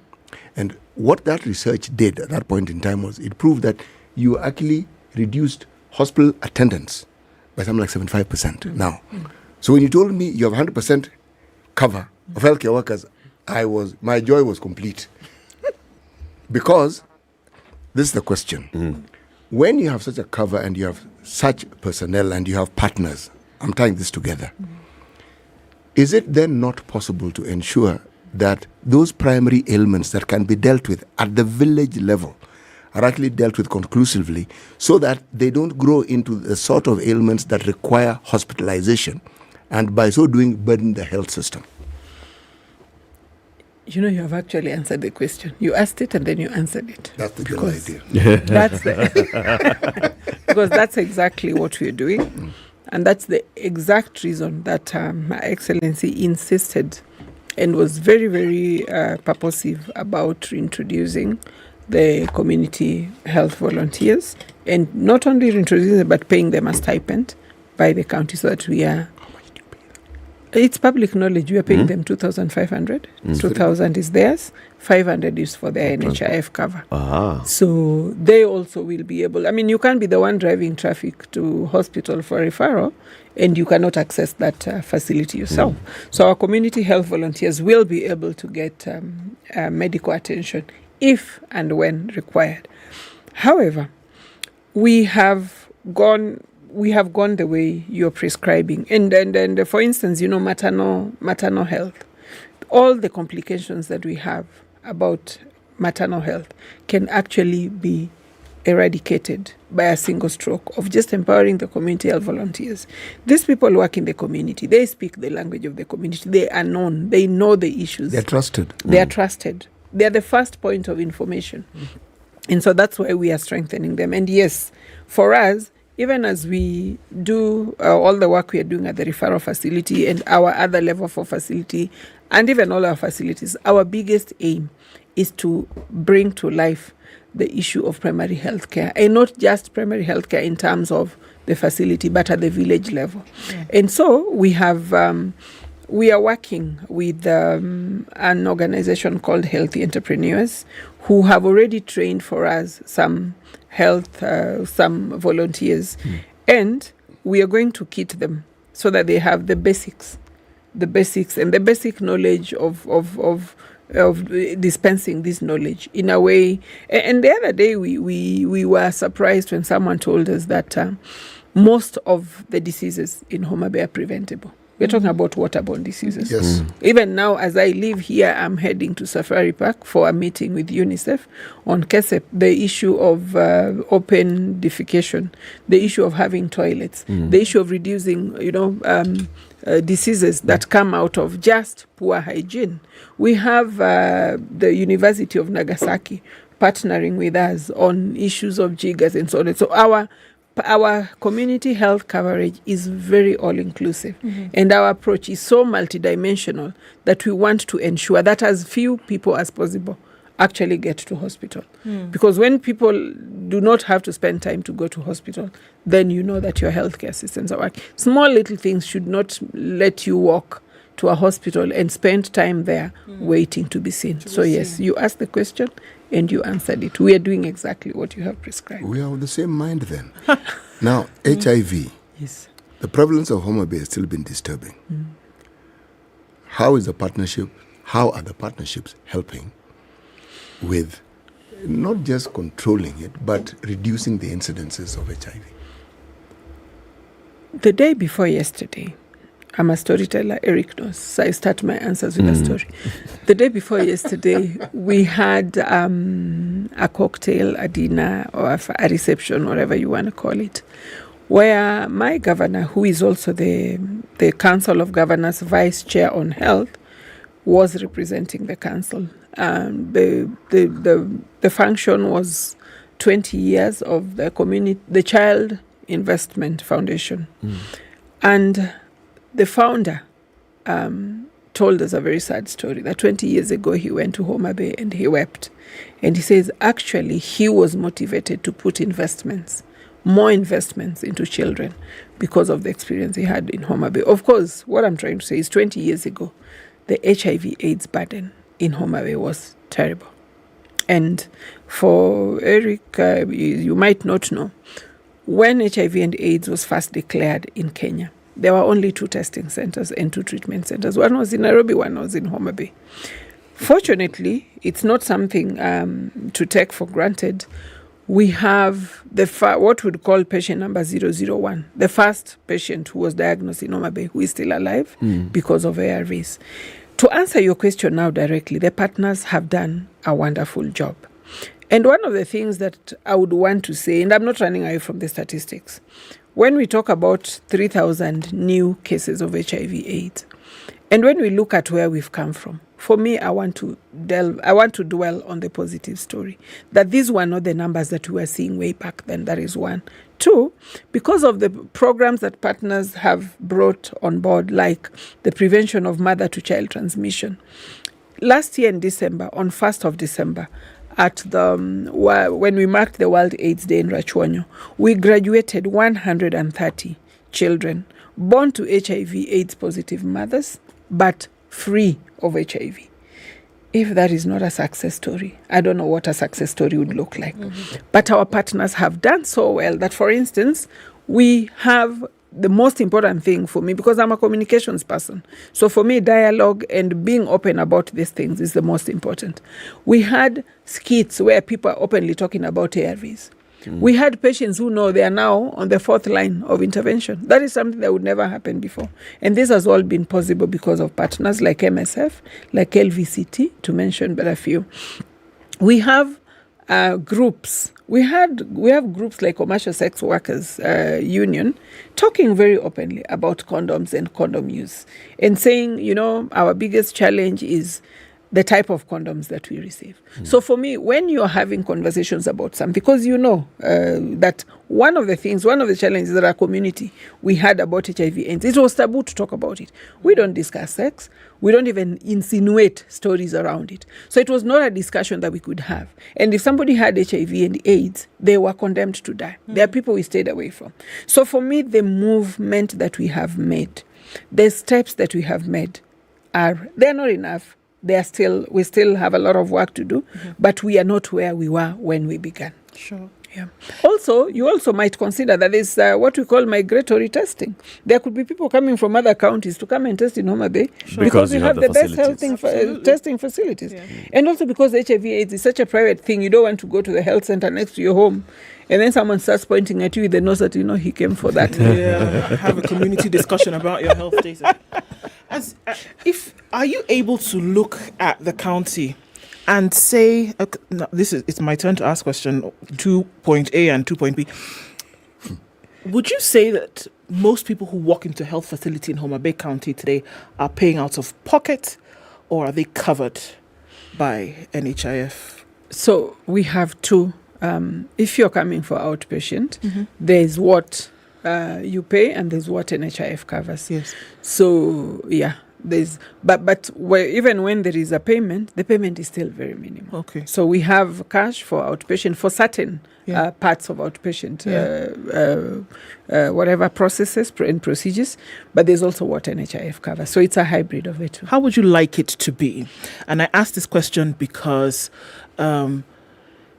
NHIF tells us all the time that they're doing, drives. They're trying to get more and more people to get on the grid, do your contributions on a monthly basis so that in the event that you are unwell, we can then, we can sort this out. So there's no out-of-pocket spending. There's not the proverbial harambe where people are putting money together to pay for somebody's health. So that's why I asked the initial question that people who are coming into hospital, are they paying out of pocket? Then looking at what the burden is, we know what it is when it comes to, how much somebody can pay for, health management, medical attention. What would you like? What would you like to see it be? And then what are the, inroads to making sure that it happens, that somebody can walk into hospital with a card and be covered? What I would like to see is that people walk into hospital and walk out of hospital without either digging into their pockets or calling their relative who has deep pockets to bail them out of it. We want to thank the national government through UHC. We have, in the last 1 month, I think it's for all counties, we were given an extra, the phase 2 covering 20,000 households. So when you bring that on board, it means about a good number of people. So Homa Bay, we have already submitted our list and we've upgraded 20,000 other households. But we are still negotiating. And one of the things that the governor is doing is, you see, for my governor, her whole health package is a package. So she calls it Genoa Care. Genoa in Kijaluo is, do you want to translate Geno that? is hope. Hope. Yes. Wa is our. So our hope. So she has this Genoa Care, which is basically that whole package around health. And one of the things that we are doing is a serious, intentional and very purposive drive to have people register on NHIF, because in the long run it's cheaper. If you are able to send even as little as 1,000 or 500 shillings to your relative in the village per month, they will be able to have NHIF cover. Then they don't have to call you every time they are sick, and that's what we are trying to tell people. So we are having concerted efforts, and it's a partnership that we are going to do with the NHIF, and we are going to use our community health volunteers to try and aggressively market, and enable people to be purposive about taking health insurance. So it's something we're doing. We are going to roll it out later this month, the second half of this month, and it's going to be a drive that's going to be running for about a month, so that we ensure that as many households as possible are registered on NHIF. Yeah. But in the meantime, also on our side as government, we have now gotten NHIF accreditation. Last week on Thursday, we were with my governor. Had a meeting with the CEO of NHIF and his team, and all our 232 facilities are now accredited on NHIF. So that means when you walk in, you don't have to pay. Yes. So that's our way of now encouraging people and saying. And when people walk in, they will not be told, yes, well. No. There will be no stories. With there will be systemic or down. There will be no, Eric. Our systems are zikwangi down all the time. What's your governor and your position on the push by healthcare workers countrywide to have a National Health Services Commission? I'll talk about my position. My position from the beginning has always been that. That may have been necessary those many years ago for reasons that people thought were not very serious. But when you look at it, all those issues I've talked about, training, movement, and so on and so forth, I actually think it's a conversation worth having. In 2013, one of the issues that we had with the unions then, and I was at the council, I was actually the technical assistant to His Excellency Ongwae, who was the chair, Human Resource. And the first issue we dealt with was the health worker strike. We felt at that time that doctors did not want to be supervised. And actually that was the truth. And I understood where they were coming from. What do you mean they didn't want to be supervised? They didn't want to be supervised in this manner. Yes. You see, look at how things were run before. So you work in Kisumu, you'd find there's one particular, and I shall not mention, but he was an official of the union who was in Nairobi, but based in Vihiga. Okay. So his salary is in Vihiga. The salary is in comes Vihiga. From Vihiga, but the salary comes from Vihiga, but he's in Nairobi. He's doing locum here, he's doing there. It had to be a man, yeah? He's doing locum here, he's doing locum there. And yet, he is now with the transfer, it reads that he should be in Vihiga. So why I'm talking about supervision, it means they would have less room to do anything else other than work, because how many doctors does a governor have? The governor can literally know how many doctors went to work and how many did not.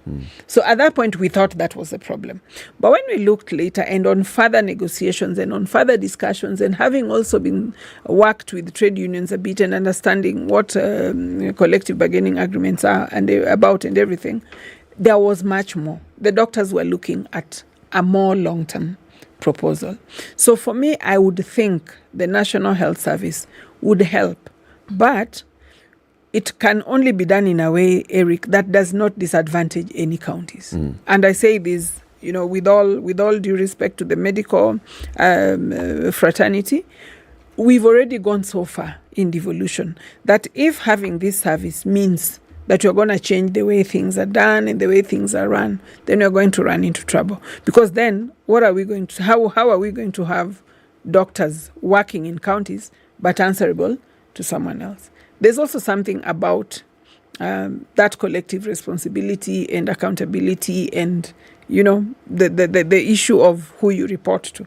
So if it can be done in a way that helps us manage this, then I would have no problem. How do you propose that is done? So I'm hearing two things. One, you acknowledge that having a National Health Services Commission helps, number one, to make sure that there is equitable distribution of the available health resource in the country. Number two, if it's in terms of training and then that rotation that you're talking about, if a doctor is removed from your county to go and train somewhere where there is a facility for training, another one will be brought to cover your needs. But at the same time, you want to be like the CEC for health, you want to ask questions and get answers. So how would you like now that balance to be struck? What is it that you'd like? Is it? I would like to see doctors have movement, both in terms of promotion, both in terms of opportunities, both in terms of, also in terms of training and so on and so forth. But I would also want us to have a situation where we have accountability and answerability at the local level. How that can be achieved is what I do not know. But I am sure it can be worked out and I'm sure it can be achieved. So that even though you are employed or you're responsible to the National Health Service, but you're still answerable. But for me, this would really be a long shot. For me, the easiest way to go about this, Eric, is to just have a situation where we declare the county public service public. Yeah, as I said when I began. And it's one of the things that Governor Ongwae really pushed for. So that if, in terms of growth, because people are also going to school privately. So let's say I am a surgeon or I'm a medical doctor in Homa Bay. And then I've gone and I've done a master's in health financing or health economics. And Turkana needs an health economist who also has a background in medicine. So there's opportunity for me now to go and practice what I feel as my next steps. But because of the way things are today, I am unable to. You cannot transfer. Yeah. So even if we talk about the National Health Service Commission, it's not a panache. It's not going to be. It's not a bulb. It's not a switch that's going to bring to flood the room with light. It might actually bring more complication. For me, it is. Let's look at the bigger picture. Let's look at even speciality mobility so that I can move from this to the next and I'm able to do something else. So then we just need to look for a framework to declare county public service public so that people can move from one county to another if and when the opportunity arises. Now, the other day we were discussing this. Yesterday there was the IBEC meeting, which still ended up with a stalemate. Governors want over 400 billion shillings. The national government is saying 380 billion. Chukweni hiyo bei ya jioni. Hiyo tu ndio iko. Tutaongea baadaye. Now, 380 billion shillings, that goes to cover everything in devolution across 47 counties against the national government proposed budget of 3.6 trillion shillings and over 200 billion shillings going to the health docket in the national government. What's your view on that? I would, for lack of a better word, I do not understand how the national government wants to stay committed to devolution if the financing and the funding is never going to increase. Did you know, Eric, that health alone, the Council of Governors, because as I said, we did not cost functions when we transferred them. So the Council of Governors got an expert who did for them a functional analysis of the cost of executing health in all the 47 counties. It comes to 304 billion. So that means out of 380 billion, how much are we linked for the other services? And when we talk of 304, I am not saying that we're going to have hospitals that look like Nairobi Hospital or Aga Khan. We're just saying proper cover. When you talk about universal health care, we are talking about access. And even as you access, there must be a service. You're not just accessing the health facility. It's access and availability. So for this to be achieved, we need 304 billion in all the 47 counties. When we started devolution, what was the first amount that was disbursed? How can we collectively move in 10 years with less than 100 billion, less than 200 billion, and yet we say we are committed to devolution? It gets to a point you want to ask yourself, are we serious about devolution, or is it an inconvenience that we found ourselves in as a nation? Secondly, why do governors have to always go to bargain? for what they need. Isn't there a way for us to determine, the way the national government said, for us to spur economic growth, we shall allocate this amount to this. For us to do this, isn't it possible that devolution should also be in their, in their focus? And they say, for us to grow devolution to the next level, we shall be giving this amount to counties. Of course, I have been in Parliament, and the noise that sometimes came, especially from the National Assembly, was that governors are stealing money. We are just taking more money to the counties to be stolen. There is somebody who said 15% of an elephant is not 15% of a chicken. I am not saying that counties do not have problems. But I'm saying if you take more money to counties, you are still helping the nation in a different way. You stay up here with the money. Is the money now kept safe? I mean, we are government. We are not in the business of saving money. I'm not saying we do not observe prudence in use of public resources. But I'm saying, can funds follow functions? Yes. We devolved said. functions. Why can't resources follow functions? Well said. Waziri, thank you for joining us. Rosalind Omolo is the CECM for Health in Homa Bay County. She's been our guest this morning. Asante for joining us. It's 9 a.m. Time for the news.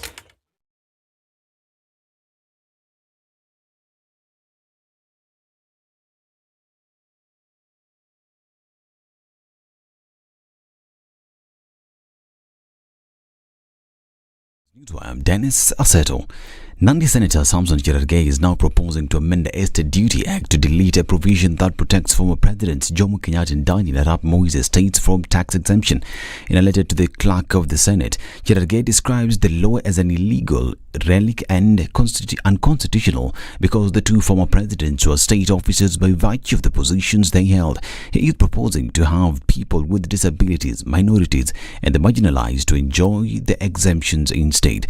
Legislators from President William Ruto's United Democratic Alliance have been attacking former President Uhuru Kenyatta, claiming that he was keen on evading payment of taxes. Now, the Council of Governors is now seeking to partner with the international philanthropic organization in accelerating health, protection and education programs for children in the country. In a meeting held between COG Chair Governor Anne Waiguru and Children's Investment Fund Foundation founder Christopher Horn, the council sought support in scaling in interventions aimed at transforming lives of children. The partnerships also involved support for an innovative school feeding program, capacity building of community health workers and implementation of water, sanitation and hygiene projects.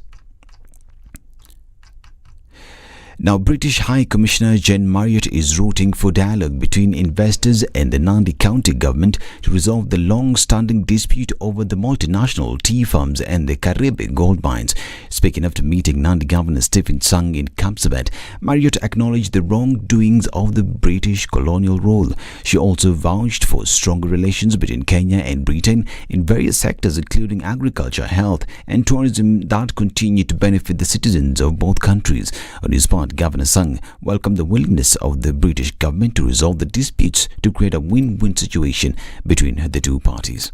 And doctors in Nyamira have now issued a 7-day strike notice over the county government's alleged failure to remit their December 2022 and January 2023 salaries. The doctors, in a letter to the county's head of public service through the Kenya Medical Practitioners, Pharmacists and Dentists Union, argued that this is against the constitution. They also lamented that besides perennial salary delays, they are also understaffed at the county facilities and have not been promoted to their right designation. And 12 African countries have spelled out plans for ending AIDS in children by 2030 through an array of HIV testing, treating and prevention programs. The 2030 goal, which was announced by UNAIDS last year, was unanimously backed by representatives from 12 nations gathered in Tanzania's Dar es Salaam. The Dar es Salaam Declaration was announced at the first ministerial meeting of the Global Alliance to End AIDS in Children, which brings together the 12 countries with UNAIDS and other health agencies. The 12 nations are Angola, Cameroon, Ivory Coast, DR Congo, Kenya, Mozambique, Nigeria, South Africa, Tanzania, Uganda, Zambia, and Zimbabwe. UNAIDS said in a statement that a child dies from AIDS-related causes every 5 minutes. And Iran's President Ibrahim Raisi has vowed that WhatsApp and Instagram will remain blocked in the country, blaming the online platforms for stoking protests that started over 4 months ago. The Islamic Republic was rocked by major demonstrations after the mid-September death of Masha Amini, a 22-year-old Iranian Kurd, after her arrests for allegedly breaching the country's dress code for women. Raisi charged that the two platforms owned by U.S. internet giant Meta were at the root of the insecurity in the country during the recent riots. And an Indian court has sentenced self-proclaimed spiritual guru Asaram Bapu to life imprisonment on charges of rape and sodomy. This is according to his lawyer. The verdict is the second life term against the octogenarian, who is already serving a life sentence following his 2018 conviction for raping a 16-year-old girl. Asaram lawyer C.B. Gupta said the court in the western state of Gujarat also ordered him to pay 50,000 rupees in compensation to the victim.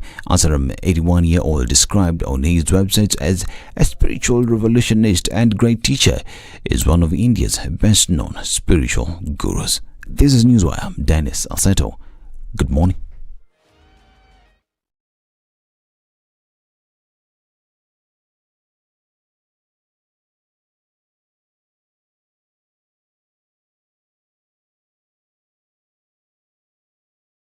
Okay, after 9 o'clock, traffic is not doing too terrible a thing in the city. We saw some traffic that was coming in from Langata Road. That seems to have reduced some. Uhuru Highway then getting out into the cities where you see the most of it, as well as the Thika Superhighway. That still continues. Coming out of Westlands looks like a bit of a mess. Limuru Road also continues heavy with traffic. This morning, we are still in traffic hour, at least for another half hour or so, judging from how the roads are looking right about now. Are you stuck somewhere? Let us know. SpiceFM KE on Twitter.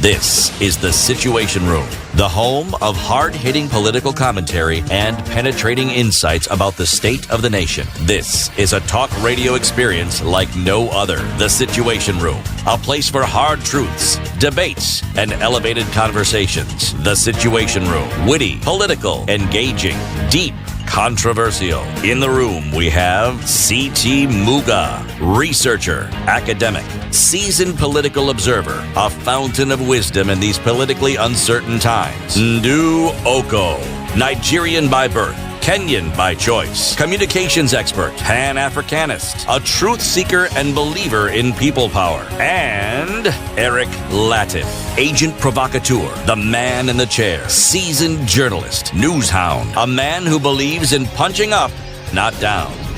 This is The Situation Room, the only way to start your day. Good morning, the second day of February 2023. You've got the Nyati. Yes. Not pride. No, please. Pride is too shallow. You want something comprehensively profound. Yeah, this is comprehensive. Homa Bay. At Homa Bay. Yes, Homa Bay. Bas. City, give us the day's proverb. Yes, I will. If the state is going to fall, it's from the belly. If the state is going to fall, it's from the belly. Yes. It'll be a belly flop. That's what it's going to be. Okay. So now, madam, there was a story you were telling us earlier. Yep. That now there's something that the CS for Education, Bwana Machogu alisema, watoto wawache kusoma after saa ngapi? After 4 p.m. Saa 10 ikifika, go home. Walimu wawache kufanya watoto waendelee kufanya nini? Kusoma. Yep. I'll read that story. Okay, so it's brewing. Oh, there's a brewery. Just wait. I just want to do something and show you. Okay. But so there's a story that's carried today. That thing always. I'm not a robot. No, do it. It's okay. Start doing. I'm not a robot. What time is it? It's okay. We have time. Still morning. We have time. You're looking for all the pictures that have Nyadi. Meshika hiyo Eh, kabisa. He's not going to let it go. This one today. No, okay. So this one can go on forever. I beg. I'm not doing. Okay, look. The CS had given an order on school hours. He had said there is no reason why children, and really this is until the age of 18, should be studying after 4 o'clock. They start school at 8, they finish at 4, go home and rest. He extended this to students in boarding schools and said, look here, it is enough time. 8 hours, is it not? Give or take an hour when you have breaks and lunch and this and the other thing. But 8 to 4 is enough time for you to get your studying done. And then he said, no, this is against what is actually happening, all right? We have students who are going to school to be in school for preps at 5:20. Do you understand? Are you hearing? 5 o'clock in the morning, 20 Prep past starts. the hour. Yes. Okay? 5:20 preps have started. They go until 6, have breakfast, this kind of thing, and then they continue until the other students come in. Now, those in that class who are not boarders are also required to be in school at that time. Yeah. And then the normal day starts after they do assembly, whatever this thing. They go on until about 3:30, and then the day closes. That is when now extra lessons begin. Extra lessons go until about 6 o'clock. They stop again for a break, and then they go until 9. Yeah. Now, mind you, those who are boarding also stay in. I mean, not those who are not boarders stay in school until 9 p.m. Some schools. Some schools. What school is that? 9 p.m. Yes. Because you're standard. Oh, you're candidate. Candidate. Okay. Candidate is staying in school until 9 p.m. Now, you get home and you do what? You do homework, because this thing. What are you doing until 9 p.m.? It's preps. They're still teaching. But there's no assignment that you're like, give you time to do assignment. You know, there's classwork and there's homework, eh? Please, let's differentiate the two. So then the assignment. But see, homework. Ile class in your class. You go and practice this homework. You get it? Now, CS Mashogu said, no. Stop it. 8 to 4 is enough. The word that he used actually was enforcing a ban on these classes outside stipulated teaching. Now, it would... Edna is having trouble. This robot thing is telling her, click on the boxes that have traffic lights. She's like, I can't move. So... Let's continue that story. It's a ban that he's saying, stop it. So that means, according to the ministry, there's a stipulated time for teaching. Apparently, this is in the guidelines, that teaching should happen between 8 and 4. Now, teachers have said the reason why we did this in the first place was 2. 1, we do not have enough time to deliver and complete the syllabus. So in the hours that we have on Monday to Friday, between 8 to 4, it is not enough time. That we will come to the time where the year is coming to an end and we have not finished what was set for us to do in that term, and then consequently in the year. That's number 1. Yeah. Number 2, we do not have enough teachers. We don't have enough teachers. Okay. So what are we doing is that we have to extend beyond the hour so that the teacher will now take up, because you know in schools we have class teachers from primary 1 to 3. One teacher covers all subject areas. It's a homeroom teacher. It's a homeroom teacher will do math, science, blah, blah, blah. Okay. When you get to 4, that's now when you have subject teachers coming in addition to your class teacher. Okay. Right? So you have subject teachers from class 4. Okay. They're saying we just don't have enough to cover. The class teacher now... So not enough teachers. Yes. Understaffed. What does that mean? They're saying they're understaffed. In a day, there are several lessons. 45 minutes. Are they 45 minutes? In primary school, are they 40 minutes, all right? Yes. So you have 40 minutes for it. Not enough teachers. Does not enough teachers mean that there are some 40-minute lessons that don't have a teacher in class? Because this teacher is the same math teacher who is in standard 6B. Yes. And so standard 6A will not have. So you have a math teacher that you'll find the math teacher is teaching math in 6, teaching math in 7, teaching math in 8. Okay. Is there a time when standard 6 will have math lesson, but the teacher is not in class? Is that what they're saying? That seems to be what they're saying. What I'm then doing is, because I had math And then that's an issue of the headmaster and the administration. Why are you putting, if you know you have this one teacher, why are you putting math at the same time in the 3 classes, knowing that it's the same person who's going to teach? That's a question that needs to be So sorted then out. you need extra time for this So you one need the teacher extra to time teach for them yes. this lesson. But can I ask the question Ask. then? Do we have schools who don't necessarily keep children until these late hours? Yes. And who have the same curriculum? Yes. So how do they go about it? They have more teachers. Actually, the issue... Those ones don't have teachers. At all. The issue, what's it? I'm saying the honest conversation about this has to be had. What we're discussing now is a culmination of an evolutionary process that emanated not just from wanting students to actually understand the syllabus, but from teachers wanting to augment their pay. Because with tuitions came money. Remember, we even had a situation where we had CS who said, no, this thing of parents paying extra money for tuition, forget about it. Yeah, Okay. because it used to be an extra school fees. It was an extra school fees. So essentially, one arguably would not necessarily teach what they're supposed to teach within the time. So that they could pass Yes, yes. Now, it's gone completely muddled now when you have 2 systems running parallel. Yeah. And so the argument has even gotten more convoluted. So it's very, very difficult to actually determine, because yes, there are schools that don't have enough teachers. There's no question about it. Yep. There are schools that by nature of their geographical location and whatever historical issues they have problems, and there's a need for students to actually be given that additional time. Okay. Okay. Let me tell you what the reaction from teachers is, so that this can help, they can fuel this conversation. All right. The reaction now is the issue that has come about. Okay. Mashogu came in and he said, first of all, No very, prep. very simply, No stop it. prep. No. No extra. 8 of 4 should be able to do it. Yep. We also find that the greater extra comes for standard 8s. Yes. Isn't it? Candidates. Yep. It is for them that we find a lot of this extra comes in place, because standard 8s who board, mind you, they're in class from 5 to 9. And then they're in class on Saturday from 8 to 12. Yes. Okay? Yes. That is it. That's what they do. Yes. Mashogu is saying this is too much. Now, teachers have said, all right, we will comply with the CS Ezekiel Mashogu's directive curbing early morning and late evening classes. But we are pointing to the challenge that forces us to resort to these extra lessons in the first place, such as understaffing. They say, given the teacher shortages, tutors arrange the extra lessons to help them cover the syllabus. And they're saying this ban will disadvantage students in day schools as their counterparts in boarding schools continue with the additional lessons. Because they're saying, hey, look, man, they're there anyway. So during this extra time, what are they doing? They might as well do the study.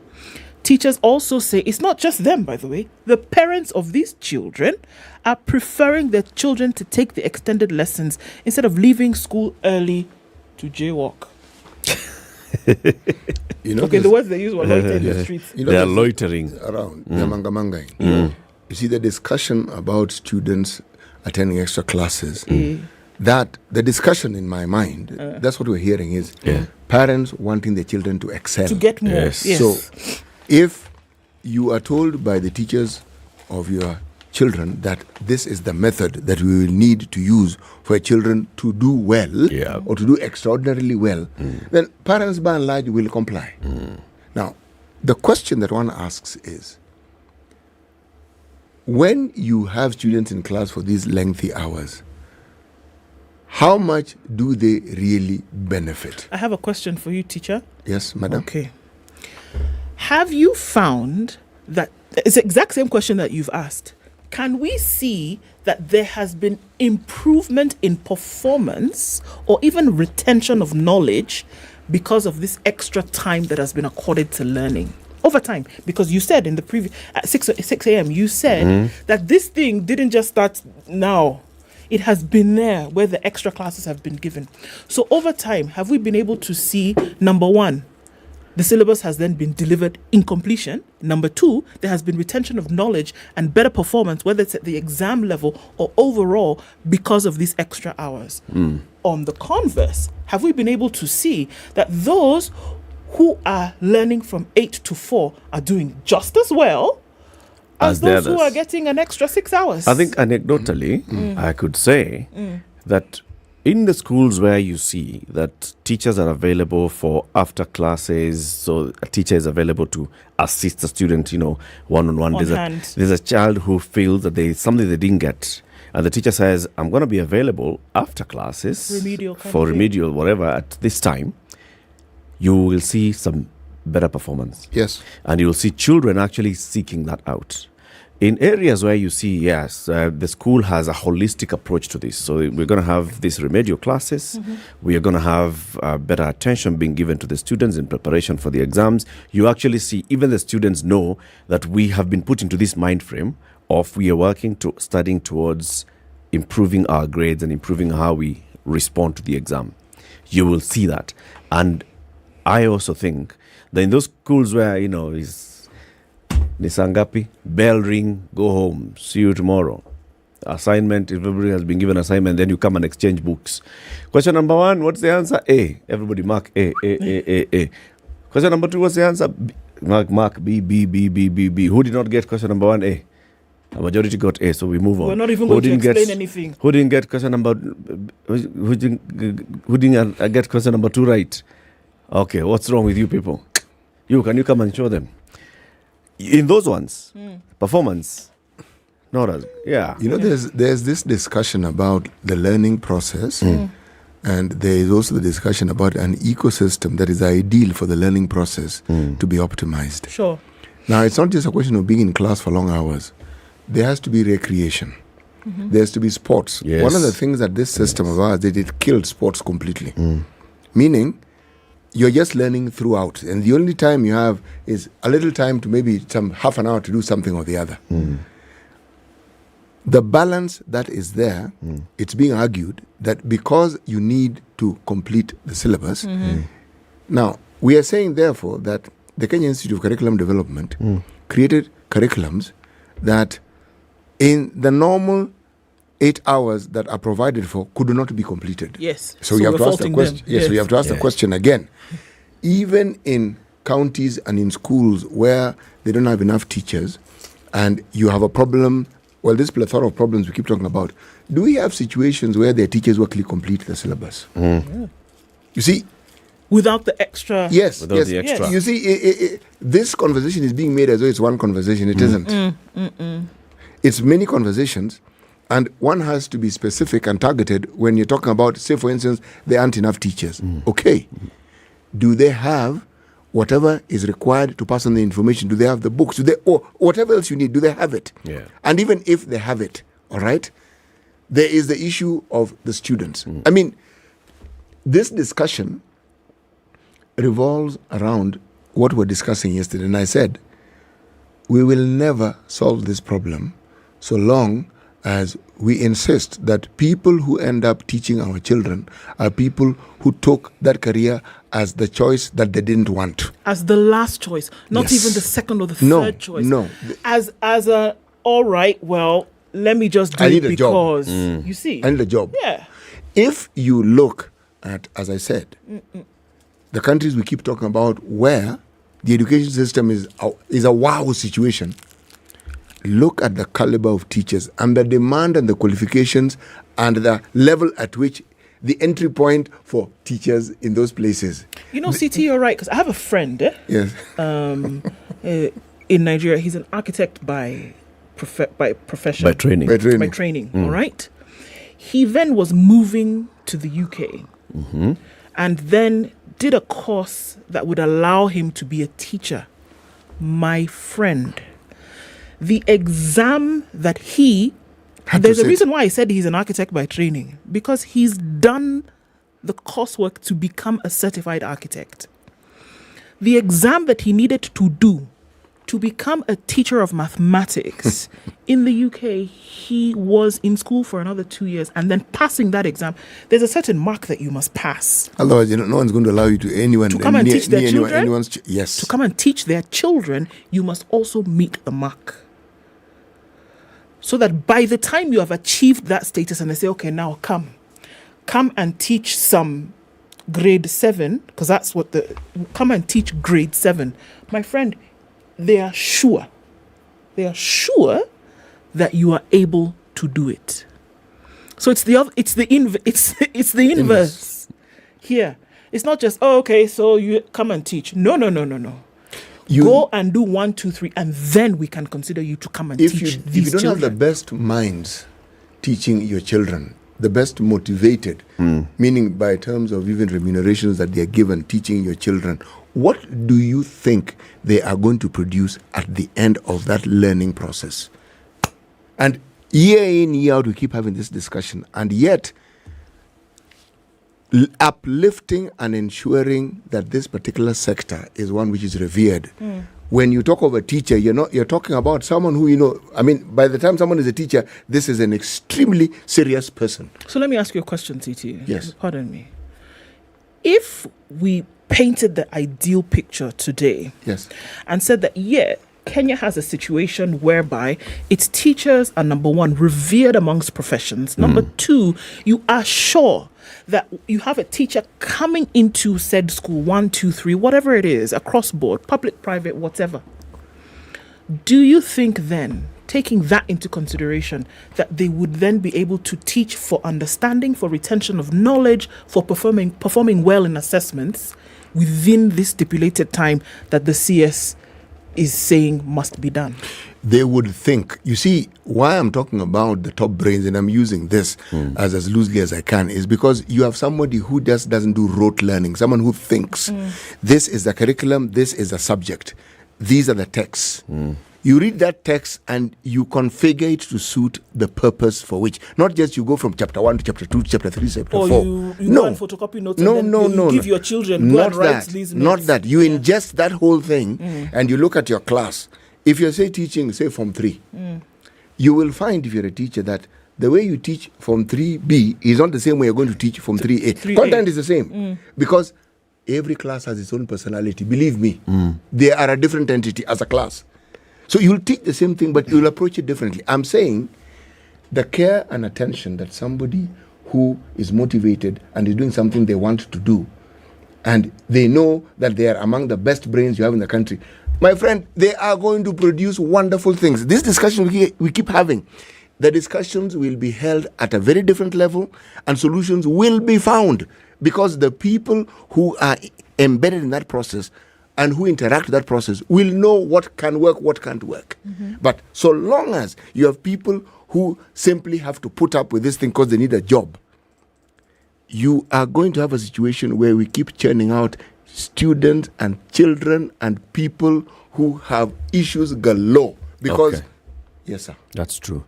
But now the teachers are saying, us guys are okay staying the extra hour, not for charging. It's not going to for overtime. Not whatever. for overtime. Just so that we can spend time with these children to teach them. Now. Okay? That's the teacher's argument. Sure. We want tuition to be retained. Minister, I don't know whether it also goes into ministry. Minister says tuition, no. So how do we strike that balance? Eric, where do you sit on that Eric, there are conversation? situations where tuition is needed because not all students understand at the same pace as the others. So they do need that extra time. The problem here is you're saying all the students need extra time. At the same time. At the same time. So the question is why? But then also one of the answers to one answer to that why is that you'll find that this is done especially for the candidature. Yes. Especially at the time of candidature for exams assessment. That as students are entering that candidature class of Form 4 and Class 8, that's when they're saying, and you know what it is? It's the motivation behind institutions to perform well. We want our children to do better. Yes. Eric, If a child does, if you're a math teacher and the performance in math is good, it also improves your career. No, it does. Prospects. It does. Right? In an earlier time, so it means that these teachers are actually committed to. They have. Yes. They are invested in this. Yes. I want my children to do better because that's what it means for me. Yes, it does. Yes, it does. And also, even at a personal level, the fact that you have good you have good performing students perform well. There's something good about it. And there was also recognition from the education administrators. They'll come and tell you, your students have done well. Now, but Eric, you see, I cannot speak authoritatively about this particular curriculum. But if I recall, in in a time gone by, one of the things that teachers sought to do was to make sure that essentially the curriculum that is required is completed by the first term. So second and third term, you're essentially revising. Okay? Now, how do they do it? I mean, do they use a curriculum? Some schools, you'll find by the time you get to Form 3, you're done with Form 4. Yes, exactly. Now, how do they do it? I am simply trying to say this. Was it efficiency or were they just rushing over things? No, it was efficiency. One of the advantages of having taught for a long time is you do understand your subject matter. And with the time, you will know exactly how to ensure that your students get to understand it the way they should. It's even better if you're an examiner, because you then know how to factor your training and position it so that it meets the requirements of an exam. So your students automatically will do well. But the discussion that the minister is having is one that we must not get emotional about. We must... No, we mustn't. We mustn't throw stones. We mustn't call the minister names. No, we must say, okay, there seems to be an issue here. How do we address it realistically? And it can't be one shoe fits all. No. It has to be something that you look at, okay, this particular region, this particular school, what do they need? Because in all honesty, if you have a school that has 200 students and you have 5 teachers, it's going to be a tall order. Problem. It's going to be a very, very tall order. And the situation that is being discussed here may be necessary. Maybe one that's necessary, yeah? In fact, yes, it may be necessary, because how else do you get these 5 teachers to teach everyone in the school? That's true. Extra time has to be allocated. But then you can't say that all schools need that. So let's hear from you as well. 0719-012-600. Do you support this order by CS for Education, Ezekiel Machogu, banning prep? This is morning and evening prep in schools. It doesn't matter, boarding, day school. It says prep, let students go to school in the stipulated hours. Those hours are clearly gazetted even. This is the time learning starts. This is the time learning stops in basic education. Do you support that order by Machogu? Says kill prep. Let's take a Minute Maid break. We'll be back shortly and pick your calls. Why are we taking Minute Maid? Because we need a moment where we're going to sit back and do with Minute Maid in any of the fantastic flavors of apple, pulpy orange, mango, fruit nectar, cocktail. We can do that with Minute Maid and have a moment where your refreshment comes to top. This is the Situation Room, the only way to start your day. Sleepwalking through the afternoon. Sleepwalking through the afternoon. Sleepwalking through the afternoon. Don't live life on repeat. Enjoy your break moments with Minute Maid Delight, a treat that awakens your senses and fills you with vitality. So fill those break moments with the indulgent sensations of Minute Maid, featuring delicious mango, tropical and apple flavors. Minute Maid, filled with life. Yolanda Mulwa, DJ Absolute. When the gang is together, got the sugar, got the spice. Yorada. Yes. I have missed you like hot hamburgers. Yeah? Like hot hamburgers. You know, bad boys give more money than you can count. Hey, bad boys give more money than you can count. If it's fun, it's funky, it's fresh, you're definitely going to catch it here. I don't know what you do every day from 11 a.m. to 3 o'clock, but if I were you, I'd tune in to Sugar and Spice only on 94.4 Spice FM, Nairobi. So if you say it's on, then it's on. Yeah. Sugar and spice and everything nice. Spice FM. Spice up your life. 22 and sunny conditions in Nairobi, highs of 28 today. It's 21 and sunny in Nakuru, highs of 30 and lows of 12, and we'll see lows of 9 in sunny Nyeri at 18. 20 and sunny in Eldoret, we'll see highs of 27. Looking into Mombasa, the sun is up at 29, highs of 32, and it's 29 and sunny in Malindi as well, going to highs of 32. Kisumu is sunny at 25, highs of 30 and lows of 18, and 26 and sunny is what it is in Kakamega, going to highs of 32. Kampala is sunny at 21, highs of 30, and we'll see highs of 32 in Dar es Salaam, where it's cloudy at 28. 19 and sunny in Johannesburg, highs of 25, and we'll see highs of 34. In a cloudy Lagos, Lagos, it'll go to highs of 33 in Dar es Salaam. I beg your pardon, in Kinshasa, it's currently sunny at 25. 1 degree and cloudy in Beijing, highs of 3 and lows of -9, and it's 6 in Paris. It'll go to highs of 10 and we'll see highs of 12 in a cloudy London at 7. -1 and clear in New York, highs of 5 and lows of -4.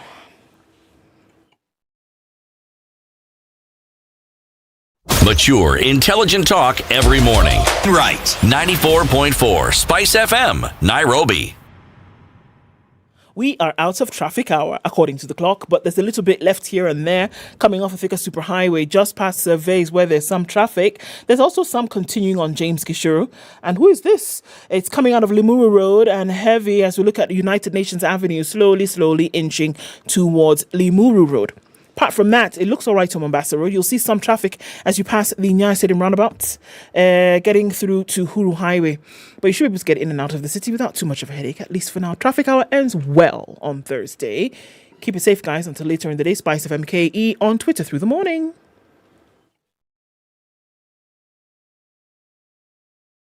Are you ready? Okay. Spice FM. Mature, intelligent talk every morning. Spice up yourself.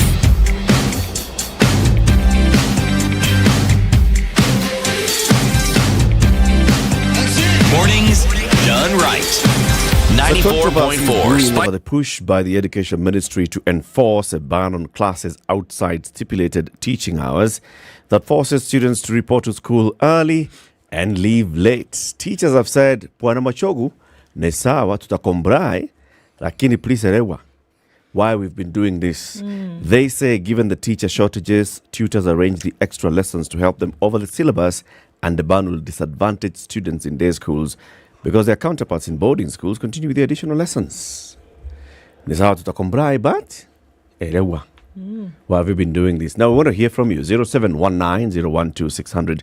Do you support this ban by CS Ezekiel Machogu saying no prep, extra tuition, and all those other things?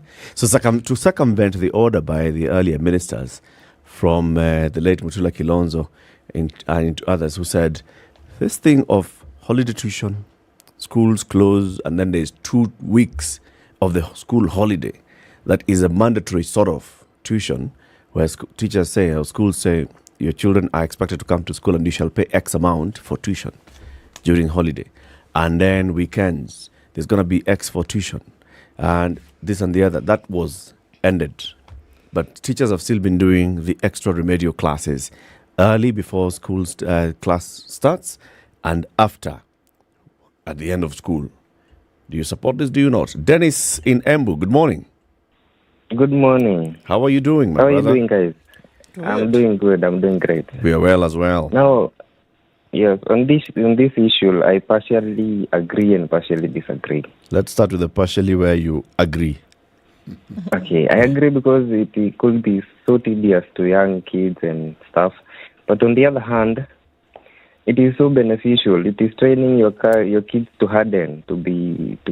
You know, the society out here, it's not simple as it is not. It doesn't expect you to be weak, so you have to harden yourself from.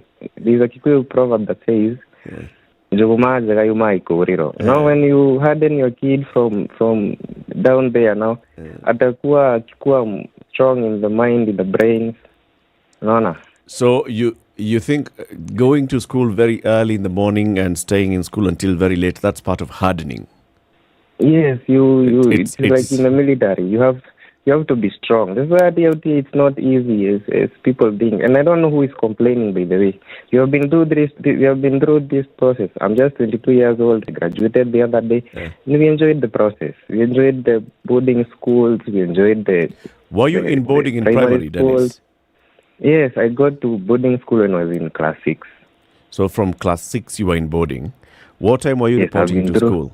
What time were you going to class in boarding? In my school, class 6, 7, and 8, we used to report at 4 a.m. 4 a.m. you are in class. Yes. Wait. Let's start with what time do you get to class? What time do you wake up? Okay, we used to, around 4:30. We were given 30 minutes for preparation to take a shower. We are given coffee. You see, this is not a bad process. So it's a very enjoyable process. 4:30 you are in class. Yes. And then in the evening you have games time. You have around 4 p.m. You go and play until maybe 5 or 5:30. Supper at 6. Supper 6, and then you go for evening preps. You're given time to revise until 9 p.m. You see, it's a nice process. You don't know who is fighting it. It's all coming from the parents, and they don't understand. The parents don't understand. Yes, they don't understand. That's very interesting that you say that, because it is not parents. Parents are actually asking that their students continue with this extra prep. Some parents. This is coming from the ministry. It's coming from the CS, who is saying it is beyond the guidelines set for students to learn. And it is not producing a holistic child, because then this child is just stressed because it's class. If that's what is being advocated, then we are going to raise very weak kids. You know how the situation is outside here. You have to harden. You have to grow and you see, you have to harden yourself. And it all starts there. At your 23 years of age, Dennis, do you think you're hard enough because of what you went through? Yes. If I never went through that process, I will be weak. I will be, I don't know. It's a nice process. That's an interesting perspective, isn't it? Thank you, Dennis. Okay, have a good day. You too. Thank you. Zachary. Oh, Zachary, who's your Zachary? Why are you? Brother. Gotire na uru mai brother. No, gitaurire akio, toiga. He's saying I should translate what we are saying. Yeah, I'm asking him how he is. Happy New Year, Zachary. Oh, Happy New Year, Mr. Andrew. And there is a guy, we don't call our regent Happy Mr. Andrew. I thought if you can get off. So, this is the thing, yeah? I'm happy, I'm doing well, I'm visiting some schools and I'm happy, yeah? Good. Let me say this, with the teacher, that guy, the minister, yeah? I concur with him 100%. Do you know what, Mr. Eric? Tell me. Before 8844 happened, I went through the old system. You know, for some 3 years. I think we are almost the same age with you, yeah? And there was time to play. There was time to be a boy. And you boy, you go there, you play, you play, yeah? And you develop your brain outside now the formal education, yeah?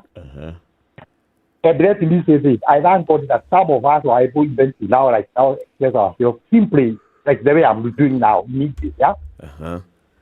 The teachers that we had were not actually, they were not teachers, they were not in teaching, like, to the call, yeah?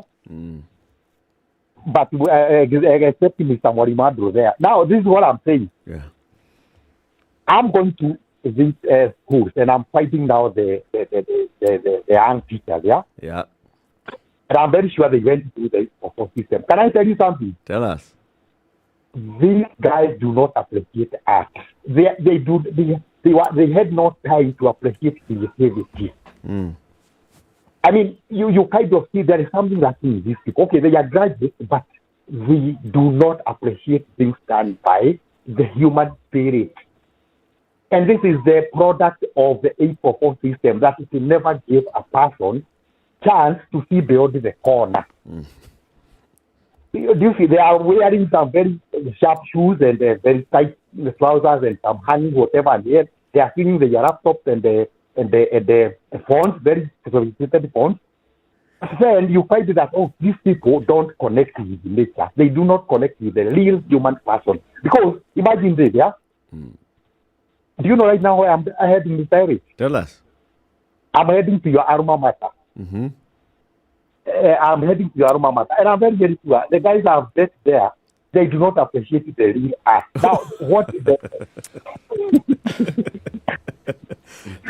but the principle... They were number one nationally, my friend. Just let's first of all, let's start from there, okay?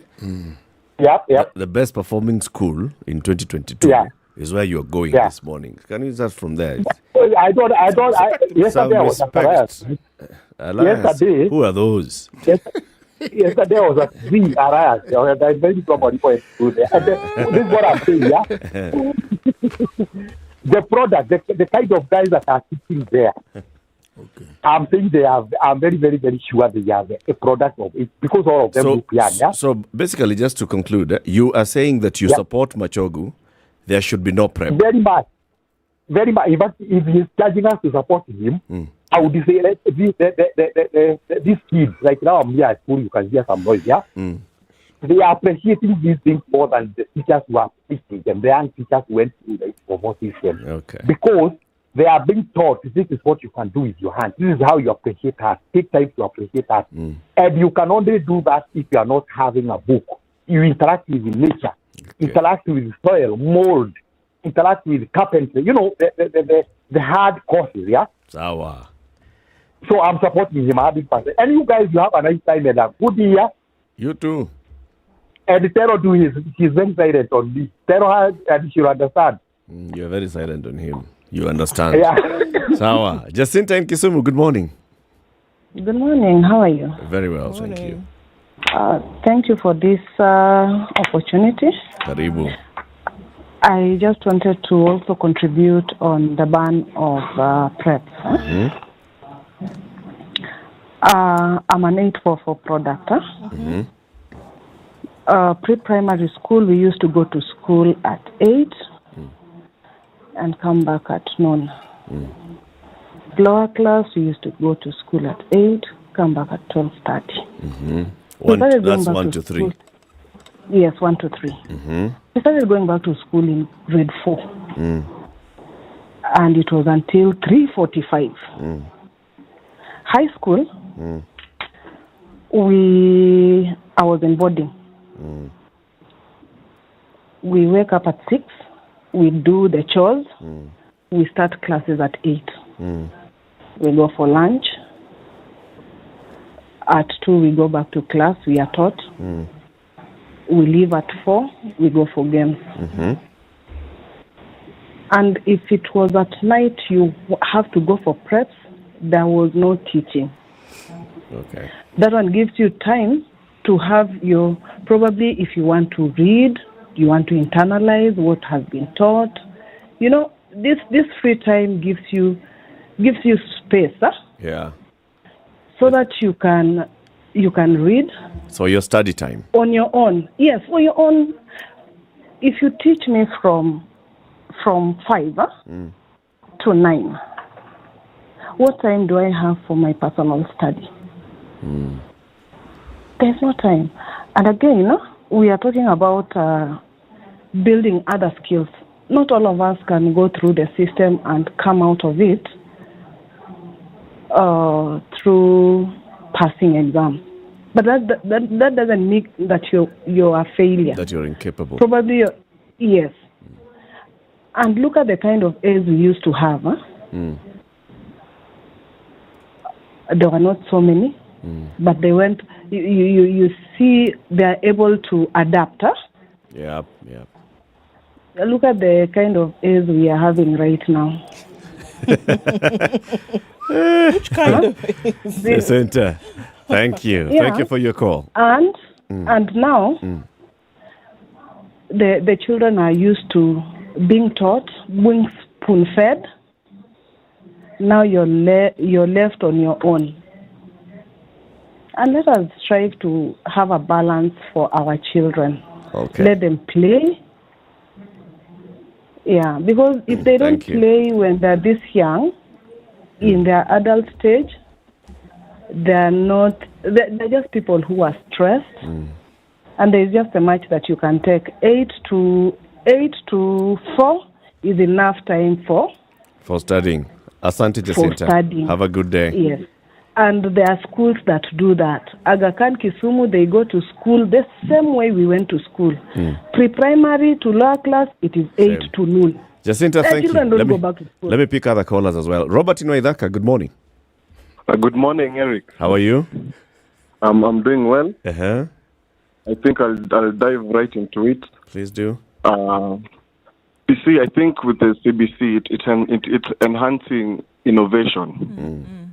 Now with our current system, it's like we're creating robots. I've heard of some guy saying he used to wake up at 4 and yet he was in class 6. Alafu unapata prep tunaisha 10. We are human beings. We are not robots where we are systemed into tough. But I think that is a bit tough for someone in class 6. That guy in class 6, does he even have the time for being creative as a child? We need to start enhancing innovation. In the time anaanza kucheza, anaanza kuona maybe I can do this, I'm good at this and this, but he has been clouded with the book. So we find the guy has passed with great marks, amekuja university, he's doing maybe an innovative course, but he's busy waiting for employment. I don't find that. So you don't right. agree? I do not. I think. What do you think? So, of course, if this child is not in class at 4 a.m., he's going to be asleep. Yeah. Or do you want him to be awake doing creativity? No, it doesn't need to be awake at that time. Okay. Wapunguziwe kidogo. Okay. So school ends at 4, and that's the time to do the extracurricular. Yes, it ends because when you go to certain schools, they take into that time. Like for example, go to most schools. Do they take PE seriously? No, they don't. Mwalimu wa maths anaingia anasema hii PE bana, you must ID. I'm here to teach. You guys, tumalize syllabus. So umekimbizwa kama mwizi. You're just thinking. You don't even have time to be a human being.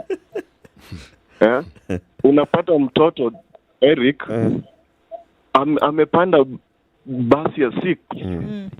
Unaona anakunywa chai bana na wewe kwa gari. Na ni matatu. You start even wondering, mimi naenda kutafuta pesa. Huyu mtoto kweli. I think we need to relook at that, and I'm glad with the CBC it's trying to tackle such things. Okay. Because Kenya, we need to start being innovative. Okay. Thank you, Robert. Welcome. Have a good day. Let's hear from you. 0719-012-600. Do you support the order by Education CS Ezekiel Machogu banning what? Extra prep lessons. Prep. Early morning, late evening prep, forget about it. Class starts at whatever time is stipulated that those are the learning hours. That's what should happen. I'm remembering what, just glossing over what CT had said earlier about if you then have a teaching system, a teacher who obviously understands and really is vested in this teaching thing. It's not about delivering notes. It's actually about teaching. It's conferring knowledge, isn't it? To these learners. That's what it is. What you have ingested in terms of learning and the manner in which you deliver the content, because I think sometimes we get it wrong to think that a teacher has all this information and they are geniuses. No. It's about delivering content. That's why you prep as a teacher as well. It's the manner in which you deliver the content is what you have gone to school to learn, isn't it? Yeah. So I'm still on that. Based on that, is it then not possible, employing your creativity, employing things like time management and all of this, is it possible then to confer this knowledge to these learners in the guided timelines that have been stipulated? Is it possible to do that? Do we need the extra? You need the extras. And if we're saying we need the extra, then is it also then not, again, the call, I forget his name, who's just called a few minutes ago, the call, or rather the emphasis that has been placed on passing an exam, shouldn't that be shifted a little bit then towards now the gaining of knowledge and understanding? Competencies. And and if we don't place as much importance as the mark you get in an exam, then perhaps the importance of this extra lesson then would also start to decrease. Isn't it? Mm. If we look at it like that. You know, it would, huh? Just look at every field of endeavor or every discipline that you want to think of. They all have a structure and a system that seeks to improve the knowledge and the delivery of that knowledge or the practice of it to the public. It's either an exam or a further qualification or an apprenticeship. It's something or a seminar, something or the other. Okay? And that is because of the understanding that life and everything around it is dynamic. Now, that dynamism, do you see it in education? Because, we are stuck on this point because it's a discussion we keep having, and we've been having it for the longest possible time. And it's the same discussion.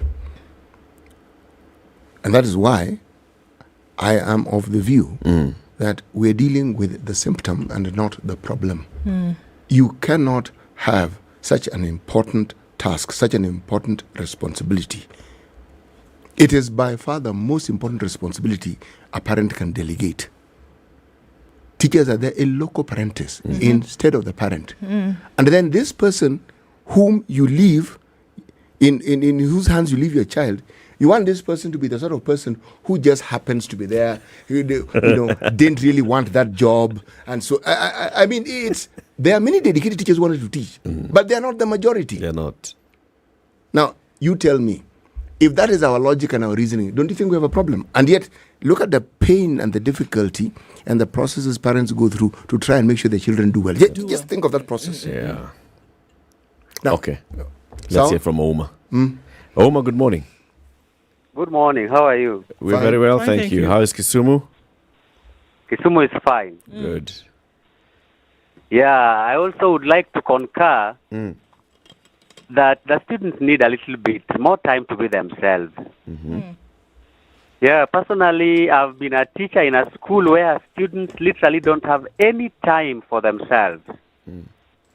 They wake up very early and they go to sleep at 11:30 p.m. No games, no PE. This is a boarding school, remember. I will not reveal the name for security purposes. A boarding school with very nice structures, a very nice gate, but the performance is dismal. It is defeated even with the day schools at the sub-county level. Why? They are just nurturing zombies. I also would like to partly disagree with the CS. It is not enough to just ban preps. The thing you should ban is teachers going to teach during that time, but students should have their own time to study. Yes, they should go to class at 5 a.m. and study on their own. Okay. And they should also have the evening preps. Sasa, wait. You said you want the children to have time for themselves. No, you want them to... Reading on their own. If you just say that there's That's no what you prep. mean by time for themselves. Yes, it means they will leave class at 3:10 and not touch books for the rest of the day. That also will be counterproductive. Yes. But that is time for now themselves. Look at a school like Nyambaria that the CS himself confessed that the A's in Nyambaria had been produced by the experience of the principal. So those are not the students' A's, they are the principal's A's. If that guy was not the principal there could be no such A's in Nyambaria. But surely, we want the students to be allowed to make their own A's. Surely, if we're to be fair, you tell me, if you have a head teacher who actually knows his onions from his leeks, don't you think that will guide that school to a better performance? And it is not the headmaster who sat for the exams, it's the students. But of course, the structures are put there, and we don't know what is into this experience that makes a student who is talented not to perform in school A and perform in school B because the principal is experienced. I think that was a lame argument. A student who is gifted can perform in Rachuonyo Primary School, can also perform in Alliance Primary School. Oh, Nyambaria. Secondary. Yes. Given the student has an apt brain, the student can just perform anywhere. Personally, I scored 423 marks in a primary school where you could not differentiate between a door and a window. Come on. Yes, and the teachers were always taking tea and bread not teaching. under the trees. Not teaching. We were teaching ourselves, and we managed. Now imagine if somebody had taught you. You'd have done so for 70. Yes. Yes, so student who is gifted is just gifted. Let's give them time to be students. Let them play during games time. Let them play during PE time. But when it is time for study, let them go to class and study on their own. Don't want to go to the library. Let them go to the library and read. So, the teachers should only supervise. Thank you, Oma. Thank you. Have a good day. I'm scared. You know, it's a tale that can be replicated in very many places. And he is right in this sense. If you find adequately motivated students, they will actually help each other raise the bar. Yeah. There'll be that internal competition and also assistance they give to each other. They will actually move and raise the bar. True. It is possible. That's true. Thank you. Thank you very much for your calls and thank you for tuning into the Situation Room today. Have a lovely Thursday. We'll be back tomorrow, Friday, and then it will be the weekend. Can you imagine? This week, I think there's a day that's skipped. Like drama. It was Monday. Like Monday? You skipped Monday. But Monday wasn't here this week. I think this week didn't have. There's a day. We didn't have. It was Monday. Yeah. We started with Tuesday. I know the people who came here thinking that we're here with them. We're not here. We're not. Have you seen the Sixth Sense? Have a lovely day, people. Enjoy the rest of the programming. You have Sugar and Spice coming up at 11. It's now 10 a.m.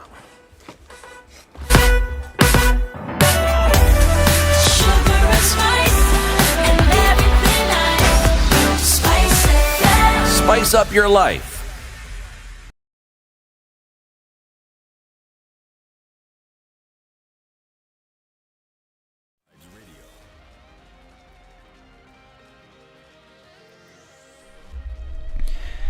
Good morning, this is Newsworm Dennis Aseto. Horn of Africa leaders now want the international community to repeal the existing United Nations arms embargo in Somalia, allowing President Hassan Mahmoud-led government better equip its military in the fight against terrorism.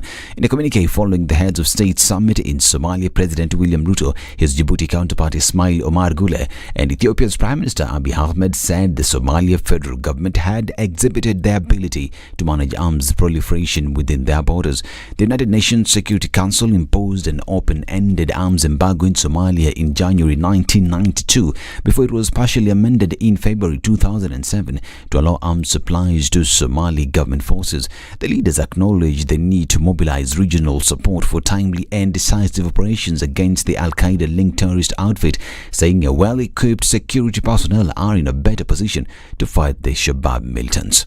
And confusion continues to cloud the first week of junior secondary school education in public schools. The third day after learners reported to school, teacher shortage has been witnessed in the institutions. Nyanza and Western regions have attained over 50% of enrollment of children in JSS, but like other parts of the country, the children remain untaught as the schools continue admitting the children and registering them in the NEMIS system. Those already in class are whiling away, waiting for the formation commencement of learning, a wait tied to the arrival of teachers. Kenya National Union of Teachers officials decry the inordinately long wait for teachers. Now, Jubilee Party Secretary General Jeremiah Kioni has accused President William Ruto of cluelessly running the nation and with no specific direction. According to Kioni, President Ruto has deceived Kenyans since his campaign promise have barely borne any fruit, yet the nation is in dire need of an extrication. Kioni likened President Ruto's leadership to riding a wheelbarrow and that the nation will bear grave repercussions if he steers it in the wrong direction. And senators drawn from arid and semi-arid areas now want the government to declare the ongoing drought a national disaster. They say the move will prompt the right response to the phenomenon that has left over 5 million facing starvation. Led by Mandera County Senator Ali Roba, they are at the same time calling on non-state actors to immediately intervene to salvage the situation. At the same time, the senators called on county governments in the affected areas to realign their budgets in order to feed locals who are in dire need of food. They expressed the sentiments barely days after Deputy President Rigathi Gachagua announced that the government has set aside 2 billion shillings for immediate response to the raging drought and famine in the country. Now, Lands Public Housing and Urban Development Cabinet Secretary Zakaria Njeru says the government will fast-track issuance of title deeds for Narok residents to bring to an end endless land-related cases in the area. Speaking in Narok County CS Nyeri said land is a factor of production and will empower the residents to access loans for development. He was speaking after opening of the Narok Bus Pack, a project funded by the World Bank under the Kenya Urban Support Program.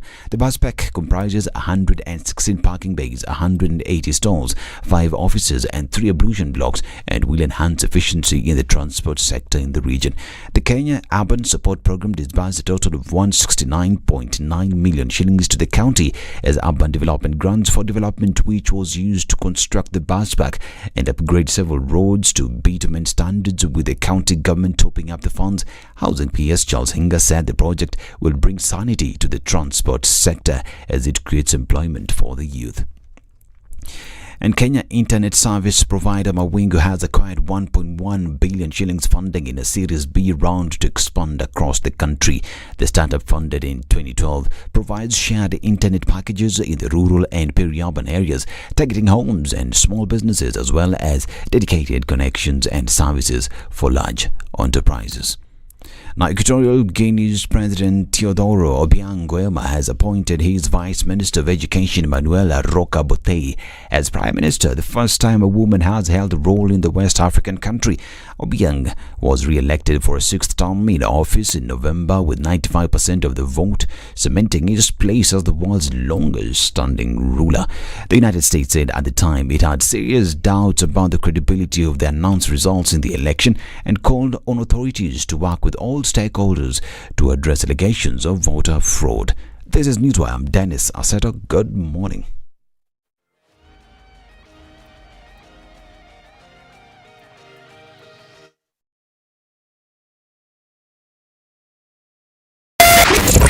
.9 Spice FM, Mombasa. More of the classics and the hits you love. Let's get it crunk up on that fun up in this dance. Barbara Miss Jackson. Ooh, I am for real. And the hits you love. You played the best music. 94.4 Spice FM. Back to the music. For Spice FM.